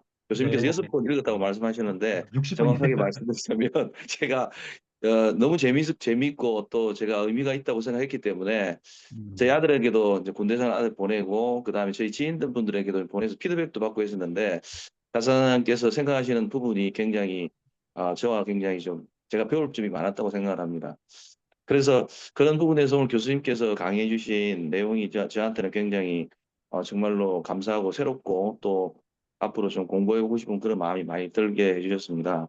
그러니까 두 가지 정도만 좀 질문을 드리겠습니다. 첫 번째는 저희가 여기 지금 여기 지금 남명 아카데미가 기업가 정신과 이제 남명과의 관계 또 어떻게 보면 성리학과의 관계 뭐 실천 유학 이런 부분에 대해서 이제 관련성을 굉장히 좀 찾고자 노력하시는 것 같은데 교수님이 생각하셨을 때 오늘 많은 이제 과정을 이렇게 설명을 해주셨는데 과연 다산과 기업가 정신과 관계를 좀 정리를 아주 그냥 좀 몇 가지 정도로 간단하게 해주시면은 아주 그냥 도움이 되겠습니다. 예, 두 번째로는 이제 이 다산을 공부를 할 때 제가 책을 한 10권 정도를 샀습니다. 아주 그냥 한번 공부를 해보겠다고 샀는데 접근을 어떻게 해야 될지 뭐 경서유표, 목민심서 그리고 시중에 많은 책자들이 있는데 교수님께서 아까 충룡에 대해서도 말씀을 해주고 그러셨는데 어떻게 하면 조금 더 다산을 이해하는데 좀, 좀 이렇게 도움이 될 수 있을까라는 그런 생각도 해봤습니다. 교수님께서 한 두 가지 정도 간단하게 설명해 주시면 감사하겠습니다. 네, 예, 이상입니다. 알겠습니다. 예, 감사합니다. 네, 감사합니다. 베트남에서 베트남 어디 계십니까? 우리 선생님은? 아니 저는 그 하노이에 저는 의약품 수출업을 하고 있습니다. 그래서 하노이 아, 쪽에 그러세요? 예, 예. 사업을 한 20년 정도를 했는데 이번에 예. 약 한 45일간 제가 그 처리를 했습니다. 하면서 네. 네. 베트남 사범대학교 주변에서 베트남어를 공부를 좀 하고 네. 그리고 새벽에는 이제 나산의 편지를 읽고 그렇게 했습니다. 아, 네, 그러셨군요. 예, 네. 하노이에 있었습니다. 네, 예. 네, 제가 그 말씀드린 이유는 이제 그 하노이에서 한 2시간 거리인 다이빙이라는 곳에 그 네, 네, 레기돈이라는 사람이 있는데요. 레기돈. 네, 예, 예, 이 사람이 이제 저희 그 베트남의 실학자 같은 분이어가지고 저희가 한 예, 7, 8년 전부터 같이 교류를 계속하고 있거든요. 그 레기돈과 예. 정약용 해가지고. 그래서 베트남 유교가 대단합니다 보니까. 예, 예, 예, 그래서 그 레기돈 대학도 있고 뭐 이렇게 고등학교도 있고 그러는데 하여튼 레기돈과 다산 해가지고 저희가 해마다 이제 특히나 이제 이번에 올해는 300주년 기념이어가지고 다산 네, 네, 재단과 레기돈 네, 대학이 뭐 레기돈이 태어난 곳의 대학하고 같이 이렇게 해서 뭐 하고 있다고 네, 네. 말씀드리겠습니다. 그래서 꼭 찾아보겠습니다. 예, 감사합니다. 예, 예. 그 뭐 다산은 지금 말씀하신 대로 박성모 선생님이 열심히 그 저기 다 유배지 편지도 쓰셨고 많은 노력을 했으니까요. 박성모 선생님이 쓰신 책들도 좋을 것 같고 평전 같은 내용도 예, 예, 알겠습니다. 필요할 것 같고요. 저도 뭐 저기 다산 그에게로 가는 길이라는 작은 책을 하나 썼습니다. 좀 대학생들 읽을 만하게 해서 예, 아산? 다산 그에게로 가는 길. 예, 괴계, 예, 예, 그에게로 가는 길 해서 예, 그 예, 얘기로 다산 가는 거. 선생을 예, 이 답사를 통해서 이제 다산을 찾아가는 이야기로 구성해서 소설로 네, 해서 이렇게 쓴 책이 하나 있습니다. 그래서 조금 보시면 도움이 될 수 있지 않을까 이런 생각을 좀 감사합니다. 하면 예, 다산 예, 그리고요. 다산과 기업가 정신은 저는 뭐 이거를 기업가 정신에 대해서 뭐 특별히 제가 잘 아는 건 없어서 말씀드리기 어려운데 제가 아침에 그 우리 김기창 선생님이 쓰신 그 자기 사람 중심의 기업가 정신 보니까 뭐 다산의 그 어떤 자아 완성, 수기 이런 부분들을 하고 그 상당히 통하는 면이 많이 있더라고요. 그래서 저는 이제 이거 하면서 좀 느끼는데 우리가 기업가 정신을 어떻게 정리할 것인가가 굉장히 중요한 것 같습니다. 네. 그러니까 기업가 정신의 요소를 뭐 5가지다. 아니면 뭐 6가지다 이렇게 정하고 그 기업가 정신에 따른 뭐 다산의 어떤 사상, 남명의 사상을 같이 이렇게 연결해서 보는 시각들이 필요하지 않을까 이런 좀 생각을 좀 네, 하게 되거든요. 예, 그래서 지금 딱히 예, 그 제가 이제 전반적으로 말씀드린 게 좀 다산과 남명을 통해서 기업가 정신의 어떤 뿌리가 될 수 있는 걸 찾아보자 이런 말씀이니까 그건 아무래도 우리 네, 경영학과 선생님들 더 잘 아셔가지고 좀 네, 기업가 정신을 명료하게 하시면 예, 이렇게 함께 서로 뭐 상호 협업이 되지 않을까 이런 생각을 하게 됩니다. 예, 이상입니다. 좀 부족하지만 네, 이상을 예, 말씀드리겠습니다. 감사합니다. 감사합니다. 네, 우리가 네. 감사합니다.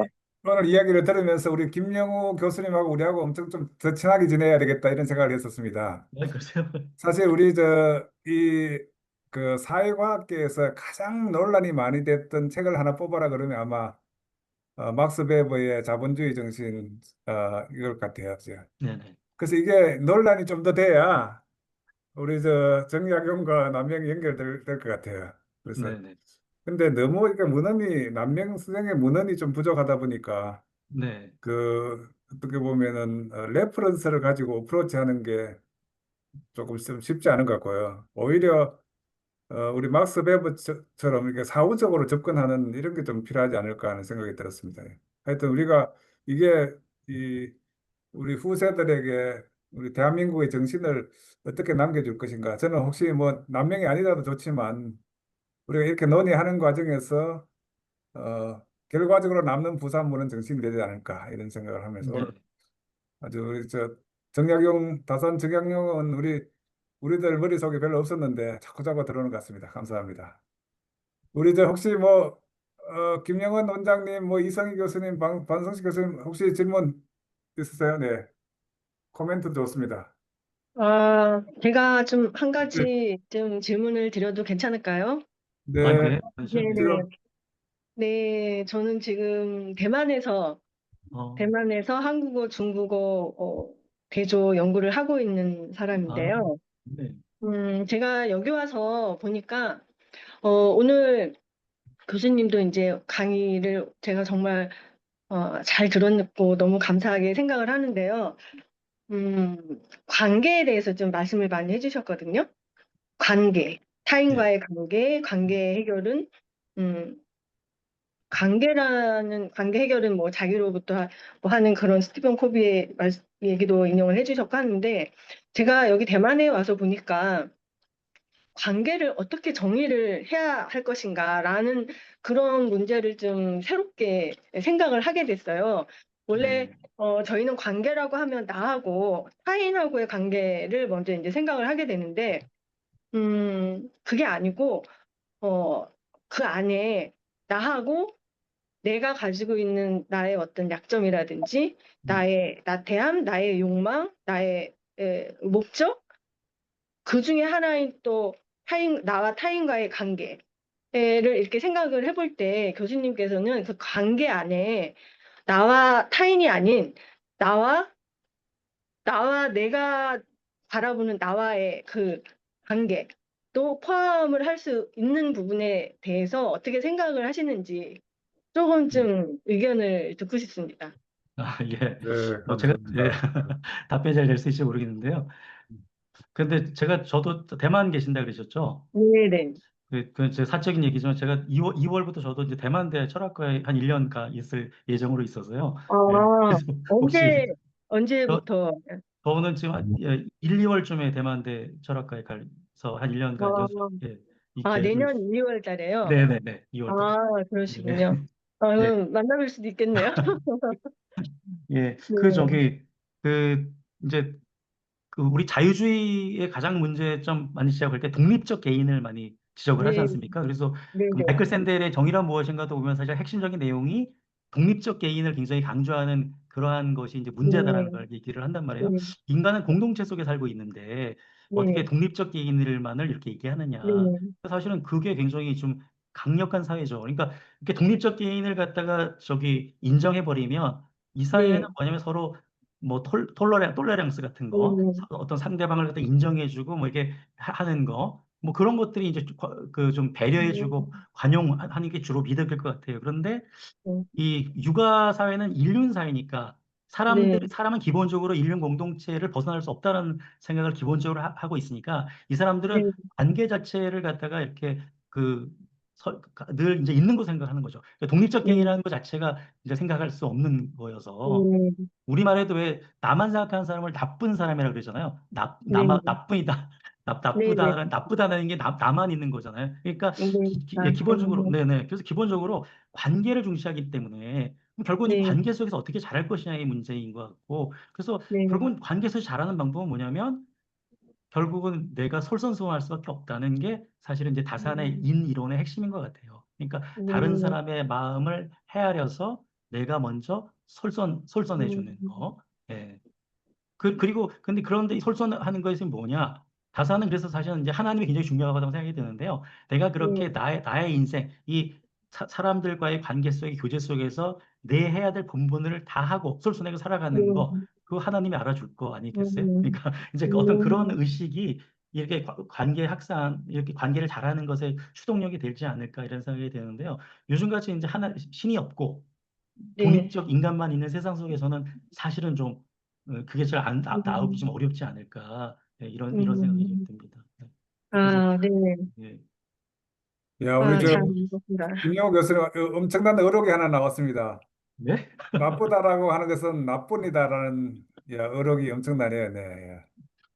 저도 네, 지난주에 우리 저 감사합니다. 대만에 가서 대만 네, 대학에 제가 저 교수 식당에 가서 식사를 하고 왔는데 네, 완전히 일본 동경대학이더라고요. 완전히. 네. 그렇군요. 음, 네, 그래서 제가 이번에 대만은 야, 일본을 그렇게 지배를 해도 존경하면서 하는 그 관계의 심성이 어디서 나왔을까? 이것도 하나 연구의 대상이 아닐까 싶은데 어쨌든 원래 아마 네, 대만이 한국과 일본보다도 GDP 1인당 국민소득이 높아질 것 같다 그런 이야기를 들었습니다. 네, 감사합니다. 네. 네, 자, 또 우리 질문 받겠습니다. 네. 제가 아주 간단히 좀 하나 여쭤보고 싶었어요. 아, 네, 네. 네, 김영원입니다. 네. 네, 우리 저 김영환 원장님은 우리 포스코의 인재개발 원장님을 하셨습니다. 네. 네, 제가 이제 포스코 인재개발 원장을 할 때 임원 시절에 그 사서 오경이라든지 또 소크라테스라든지 이 동서양의 철학을 이제 가지고 공부를 했어요.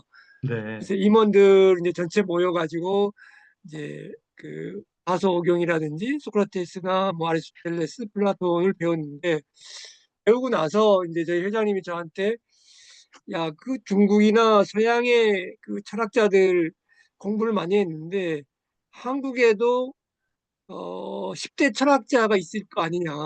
네, 네, 그 옛날 뭐 예, 그렇죠. 네, 부터 그래서 그걸 이제 저보고 조사를 해가지고 당시에 조사를 해보니까 일치된 내용이 없었어요. 네, 그 10명이라는 숫자가 각각 다르게 나오는데 그 중에서 일치된 거는 4명이었어요. 제가 볼 때 여러 사람들 속에서. 네, 그게 신라 시대 때는 이제 원효 대사가 그 뿌리를 이제 가지고 있었고, 고려 시대는 이제 건너뛰고 다시 이제 이 조선 시대로 와가지고 우리가 지금 그 집회에 나오는 것처럼 그 태계 이황 선생님, 그 다음에 뭐 이율곡, 열고, 그 예, 다음에 다산 정약용, 요 네, 세 사람은 조선 시대의 음, 진짜 철학자다. 네, 네, 이렇게 이제 합의가 됐는데 네, 나머지 뭐 정도전이니 뭐니 여러 사람들은 이제 말하는 사람도 있고 말하지 않는 사람도 있고 사실은 이제 기업가 정신도 결국 뿌리를 찾아야 되는 건데 그 뿌리는 결국 저는 철학에서 나온다고 생각합니다. 네, 네, 그러면 우리나라의 진짜 그 철학자 10대 철학자 중에서 예를 들면 이제 5대 철학자라 좀 줄여본다면 그게 누군지 그 당시 저는 남명 도식 선생을 잘 몰라가지고 공부 네네. 못했어요. 아, 그러니까 예. 유일곡 선생이나 뭐 이제 태계 이황 선생님은 다 우리가 공부를 했는데 그때 알았더라면 하는 그런 생각이 들었습니다만 어쨌든 지금이라도 남명 도식 선생을 알아서 너무 다행이라는 생각이 드는데 우리 김영우 교수님이 보시기에 우리나라의 그 철학자라고 본다면 어떤 분을 꼽으시는지 한 다섯 분만 얘기해 주시면 어떨까요? 네. 아, 근데 다행히 저기 그 예문서원이라고요. 예. 동양서를 주로 이렇게 출판하는 예문서원이라는 서점이 있습니다. 아, 예. 이 예문서원에서 한 10여 년 전에 음, 한국의 10인의 사상가 이렇게 해서 10사람을 꼽아가지고 예. 책을 냈습니다. 아, 그래서 아마 거기 인물에 이제 퇴계도 들어가고 남명도 들어갑니다. 아, 예, 그렇게 해서 고은 최치원 선생도 들어가고요. 뭐, 예. 진울 선사도 들어가고, 그런 인물들에서 10사람을 꼽아서 이렇게 네. 나와 있는 단행본이 있어서요. 이미 이제 그런 것이 되어 있다는 말씀을 드리고요. 그 다음에 이제 저희가 이제 한국 철학사를 사실은 좀 우리 한국 철학계에서는 좀 완성도 높은 한국 철학 쓰는 게 사실 하나의 목표인데, 음, 그래서 이제 한국 철학사를 만들기 전에 한국 철학사 연구 뭐만을 이렇게 모아가지고 책을 낸 적이 있는데 그때도 저기 남명 선생은 또 이제 포함이 되어 있었거든요. 아, 그래서 남명 선생이 우리가 지금 사회에서 과소평가되는 거에 비해서는 그래도 사상계에서 남명 선생을 상당히 이제 중시하고 있구나 이런 걸 좀 생각을 하고 현대 사상에 있어서는 상당히 남명 선생이 이렇게 주목할 만한 점이 많이 있겠다라고 저는 또 생각합니다. 그래서 이제 저는 주로 이제 근기 남인을 주로 연구해 왔지만 또 우연히 이제 이렇게 김해에 있다 보니까 남명에 대해서 이제 알게 되고 박사과정 다닐 때는 정말 뭐 전혀 공부할 생각을 하지 않았었거든요. 그런데 음, 이제 와서 보니까 우리 한국 사상의 어떤 좀 풍요로움을 위해서라도 남양 사상을 좀 주목하는 것이 필요하겠구나라는 생각에 좀 저도 공감을 해서 하여튼 오늘 뭐 이 자리에도 좀 있게 된 이유입니다. 진짜 감명 깊게 잘 들었습니다. 감사합니다. 감사합니다.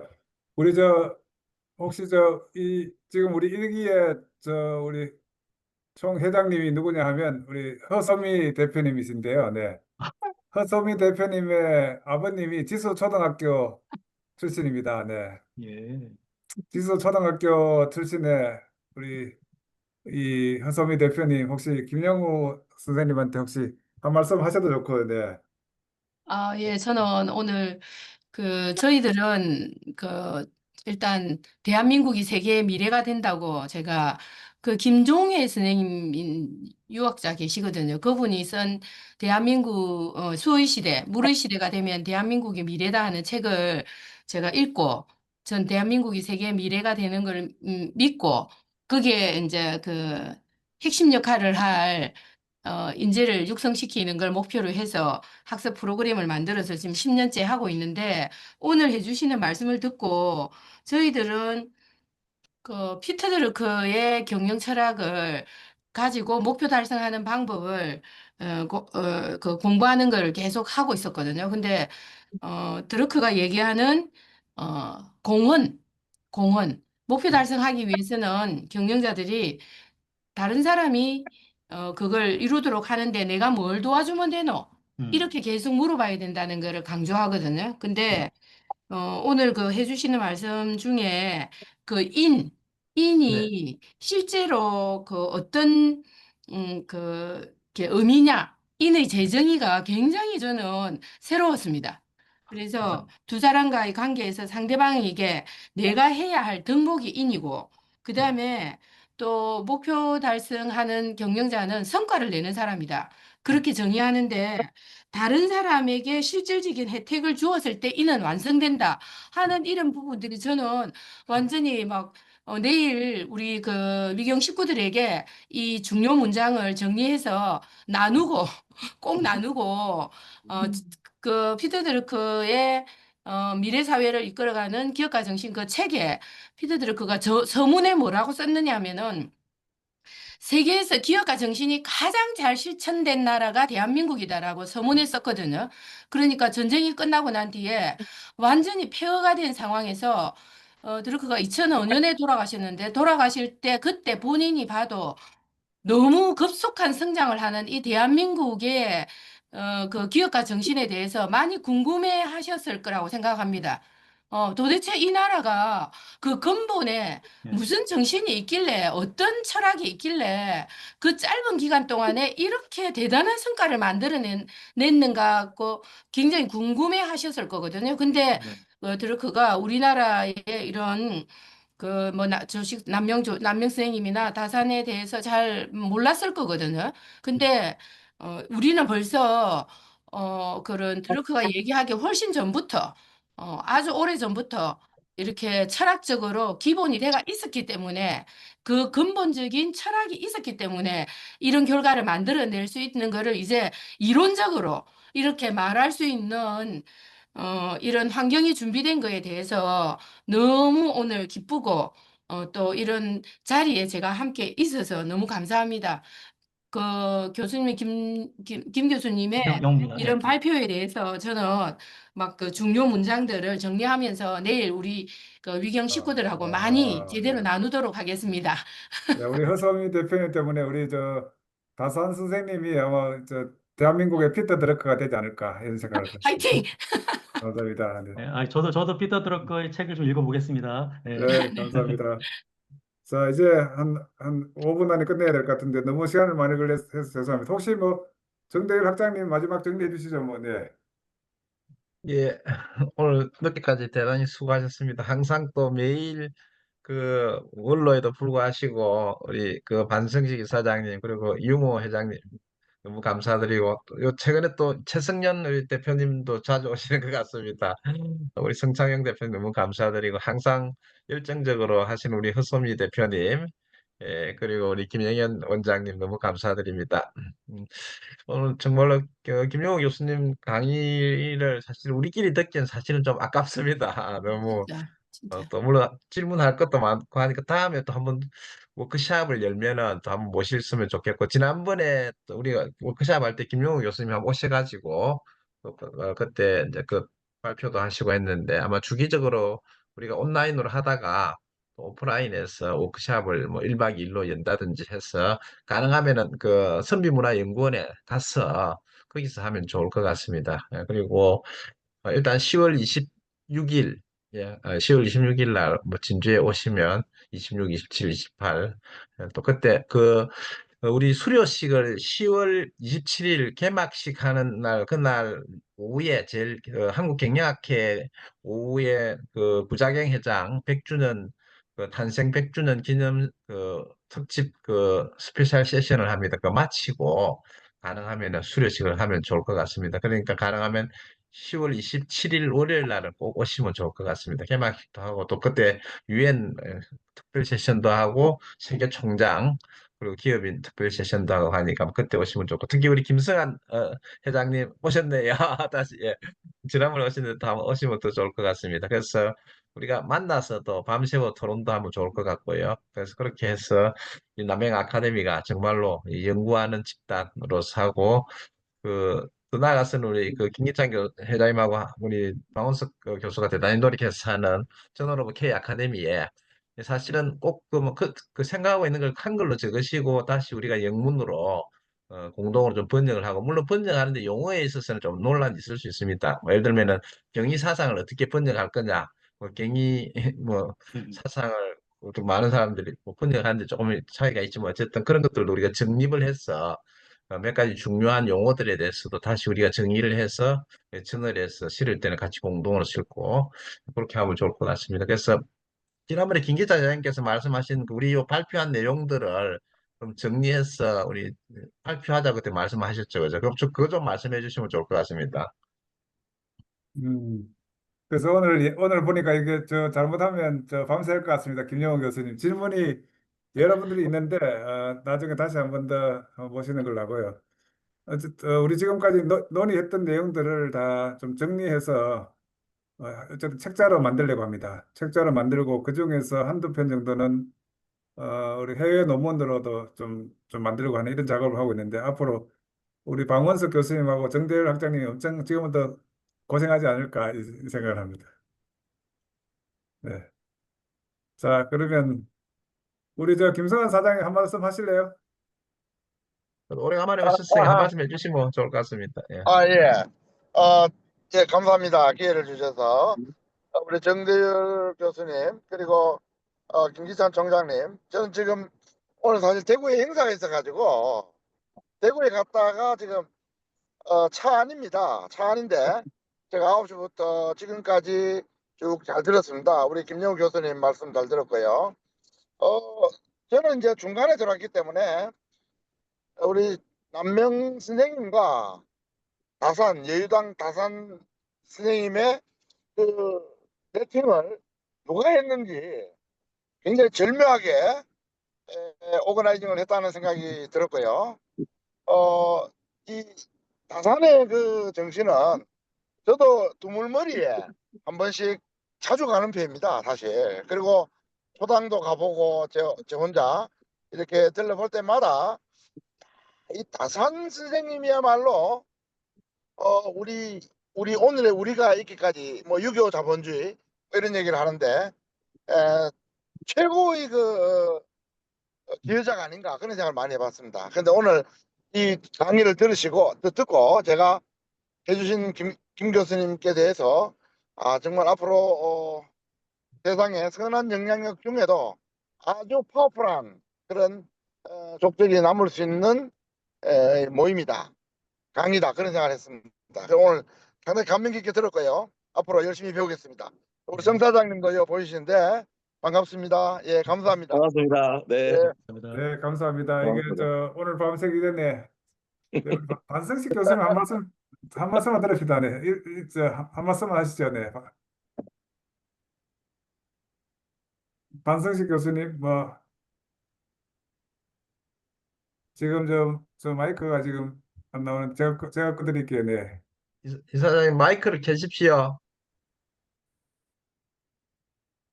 김영우 교수님 전번에도 좋은 그 발표해 주시고, 특별히 오늘 또 이 다산 실학의 핵심 사상인 경세청, 이것이 남명 사상과 그 연결되는 점을 학문적으로 요약해서 잘 말씀을 해 주셨어요. 어쨌든 우리가 이러한 모임들이, 또 이러한 연구들이 대한민국 역사를 만들어 간다는 생각도 해봅니다. 이 밤 11시 가까이 되는데 정말로 열띤 토론하고 계시고, 또 김희찬 교수님, 또 정대일 교수님, 또 여러 또 이 분야에 관심 있는 분들이 많이 참석해서 이러한 우리 연구에 또 새로운 그 역사를 만들어 나가는 그런 일들하고 있는데 너무너무 감사하고, 또 어떻게 하면은 이 우리가 연구한 결과들을 우리가 좀 그 공유하고 또 공감하는 그런 자리를 만들 수 있을까, 그런 생각도 해보고, 또 우리가 아까 관계 문제를 얘기했는데, 저는 그 기업가 정신을 연구하면서 기업가 정신은 뭐 부를 창조하고 기회다, 혁신이다, 도저이다, 여러 가지 얘기도 많이 하지만, 아까 우리 허소미 교수님도 말씀하셨지만 이 관계 문제, 우리 경쟁자와 관계, 나와 관계, 또 직원과 관계, 동료와 관계, 또 사회 관계, 나아가서 환경 관계, 이런 모든 것이 어우러지는 것이 기업가 정신 아니겠는가. 그걸 일관적으로 포괄하는 것이 홀리스틱 하는 그런 통섭적 뭐 이렇게 번역하기도 하고 총체적으로 번역하기도 하는데, 그런 거와 연결되는 것이 아닌가. 또 특히 그 막스 버거가 얘기하는 얘기라든지, 또 칼빈의 얘기라든지, 또 이런 얘기를 또 근자의 우리 피터 드러크 교수님이라든지, 이런 여러 교수님 연구와, 최근 우리가 남명을 사상을 통해서 그 전에 이전에 우리 한국 기업가 정신 연구를 하는데, 이러한 사상들을 함께 연구하면서 공부하고 있는데 정말 고맙고 반가운 그런 생각이 들어집니다. 어쨌든 감사하고, 이 우리 연구들은 빛나라고 저는 확신합니다. 감사합니다. 네, 감사합니다. 사실 이제 진짜 우리 반 교수님이 있었기 때문에 이만큼 온 건데요. 또 더 나아가게 해주는, 저는 사실 마음속으로 가장 고마운 분이 이웅호 교수님이십니다. 네, 정말 이웅호 교수님 제가 말로 이게 경남 신문에 나고 있기 때문에 너무너무 정리가 되고 앞으로 임팩트 있는 우리 모임이 되지 않을까 싶은데, 이용호 교수님 너무 말씀을 안 하시고 계셔가지고 제가 부탁을 드려야 될지 안 드려야 될지 걱정하고 있습니다. 한 말씀, 네. 지금 이용호 교수님 지금 저 무음돼 있습니다. 마이크가 지금 꺼져 있거든요. 네. 아유, 예, 감사합니다. 뭐 좋은 말 많이 해주셔가지고. 근데 실은 아까 저도 뭐 이제 질문 한번 하려고 하다가 좀 빠졌는데, 조금, 한 가지만 한번 물어보겠습니다. 우리 김 교수님, 오늘 네. 발표하신 것 중에 처음에 시작할 때 표준 기업가 정신이라는 말씀을 하셨거든요. 네. 근데 그러면 이 용어가 지금 어디까지 정리가 되어 있는지 일반적으로 아까 중간에 말씀하실 때 우리 김 교수님도 실질적으로 기업가 정신이 어떻게 정리되는지 본인도 잘 모르겠다 이런 말씀을 하시면서 공식적으로 표준 기업가 정신이란 말씀을 하셨다고요. 근데 표준이라는 말을 우리가 어떻게 한번 정리가 돼가지고 공식적으로 나가지 않는 상태에서는 실질적으로 우리가 사용하기가 쉽지 않은 것 같아요. 실은 제가 우리 학교 오기 전에 한국표준과학연구소에서 10년 근무하다 왔어요. 예, 그러다 보니 여기 조금 관심이 있어갖고 네, 네. 말씀을 드렸는데, 그래서 그걸 만약에 어느 정도 정리가 되어 있다 하면은 그걸 좀 말씀해 주시면 고맙고, 그리고 이제 일반적으로 이런 말씀을 한번 해보면은, 실은 처음 들어올 때 남명 아카데미 여기 돌아가지고 처음에 제가 수강 신청하고 할 때는 이런 줄을 몰랐거든요. 근데 상당히 그 심도 있고 깊이 있고 특히 그 철학적인 그 깊이가 있더라고요. 옛날에 우리 고등학교 졸업하고 대학 갈 때 예비고사를 쳤잖아요. 그때 예비고사 칠 때 저는 기억하는 것 중에 하나가 자연계에서 전국에 1등 하면은 그 사람들이 서울대 물리학과를 갔고, 인문계에서 수석하면은 서울대 철학과를 갔다 하더라고요. 갔어요. 그리고 이게 정말로 우리 남명 아카데미에 보니까 철학적인 토론이 많이 이루어져 가지고 앞으로 이것이 조금 많이 쌓이게 되면은 정말 깊이 있는 우리가 하나의 아카데미가 되지 않을까 이런 생각을 좀 많이 가져봅니다. 네, 감사합니다. 감사합니다. 네. 자, 우리 마지막 김용호 교수님 말씀 듣고 끝내도록 하겠습니다. 오늘 너무 많이 이 전문가들 만드신데 제가 좀 섣부리 이야기해서 오해를 좀 살 수 있는데요. 사실 이제 표준 자본주의 정신이라고 이제 배번은 표현하는 게 좀 맞을 것 같고요. 표준 자본주의 정신이라고 생각했던 이유는 요즘 이제 민주주의를 표준 민주주의라고 해서 아테네 민주주의를 표준 민주주의라고 이제 보통 얘기를 하는데, 사실은 이제 표준 민주주의라고 이렇게 하는 게 20세기 와서야 이제 그게 설정된 개념이어서 사실은 민주주의의 원형 모태를 따져보면 더 이제 밑으로 내려갈 수 있다. 그래서 우리도 자본주의 정신을 막스 베버의 자본주의 정신만을 표준으로 삼는 것은 조금 문제가 있다라는 이제 시각에서 제가 이런 문제 제기를 한 거고요. 그래서 그걸 뛰어넘어야지 우리가 어떤 우리나라의 어떤 뿌리로서의 어떤 기업가 정신, 자본주의 정신 이런 것도 이해할 수 있지 않겠나라는 그러한 어떤 제안 차원에서 말씀이었다고 이렇게 말씀드리겠습니다. 이상입니다. 네. 네, 감사합니다. 자, 그러면 오늘 늦은 시간까지 모두 수고 많으셨고, 우리 김영호 교수님께 마음으로 몸으로 박수를 보내면서 오늘 감사합니다. 끝내도록 하겠습니다. 감사합니다. 감사합니다. 수고하셨습니다. 네, 고맙습니다. 감사합니다. 감사합니다. 예, 잘 주무시기 바랍니다. 네, 예, 안녕히 계십시오. 다음 주도 감사합니다. 이상필 교수님 강의를 한번 모시도록 하겠습니다. 예, 감사합니다. 이상필 교수님이 만일 안 되면 그때 우리가 더 간단히 토론식으로 뭐 진행해도 좋을 것 같습니다. 예, 감사합니다. 잘 주무십시오. 예, 네, 고맙습니다. 강연 감사합니다. 지준호 박사님, 이제 수고하셨습니다. 들어대시는군요. 감사합니다. 예, 잘 주무십시오. 예. 예, 우리 박원석 교수님도 고생하셨습니다. 성창영 대표님 너무 감사하고요. 아유, 감사합니다. 내일 박사님. 뵐게요. 예, 이성희 대표님 멀리서 건강하십시오. 예, 네, 예, 수고하셨습니다. 네. 감사합니다. 예.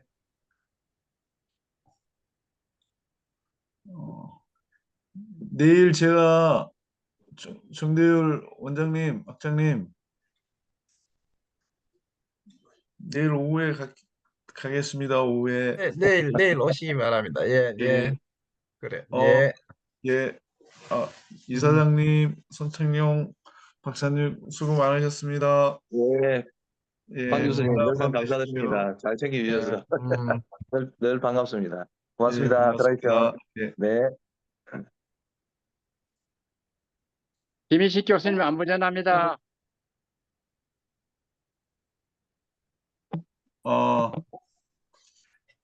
김윤식 교수님, 하시네요. 그러면은 우리 박 교수 내일 버스 타고 차를 가지고 오는 게 좋을 것 차를 같다. 가지고 가요. 차를 예. 제가 안 가지고 갈 것 같기도 하고. 버스를 타고 뭐 내하고 같이 가도 좋을 것 같기도 한데 오면은 내일이요? 울산에 내일 뭐 내일 차를 저 갖고 올 울산, 거예요. 내일 울산. 울산 갔다가 저는 아, 거기서 하루 서울로. 자야 돼요. 왜? 그 다음날 또 그게 일이 있어가지고 그 안전 그렇구나. 나는 그 강의가 내일 또 그게 가야 있어요. 되거든. 진주로 다시 돌아가야 돼. 예. 내일이요? 내일 발표 마치고 오후에 진주로 다시 가려고. 예. 그렇구나. 예. 일단 내일 그 점심 내일 때쯤 오전부터 하거든. 오후 그래서 한, 가나 예, 빨리 오전 중으로 와가지고 오전 중에요? 오전에 내가 경영대학 학장회비에 가 있고 그 양쪽에 왔다 갔다 할 거거든. 예. 그래 오전부터 합니다. 오전에도 하고 오후에도 하는데 우리 발표는 오후라. 예. 예. 아이고, 내일 오후에 그거 한다고 그랬는데, 빨리 가야 되겠네. 아침 먹고 출발하면 된다. 예, 아니, 점심에 약속이 있는데 취소해야 되겠다, 그러면. 안 되지. 왜냐면 1시 반부터 발표거든. 예, 그러니까 알았습니다. 다음 배 묵자하고 그냥 오십시오. 예. 알겠습니다. 잘 주무시고. 수고 예. 많으셨습니다. 예. 예, 들어가세요. 예. 예, 예, 예. 예.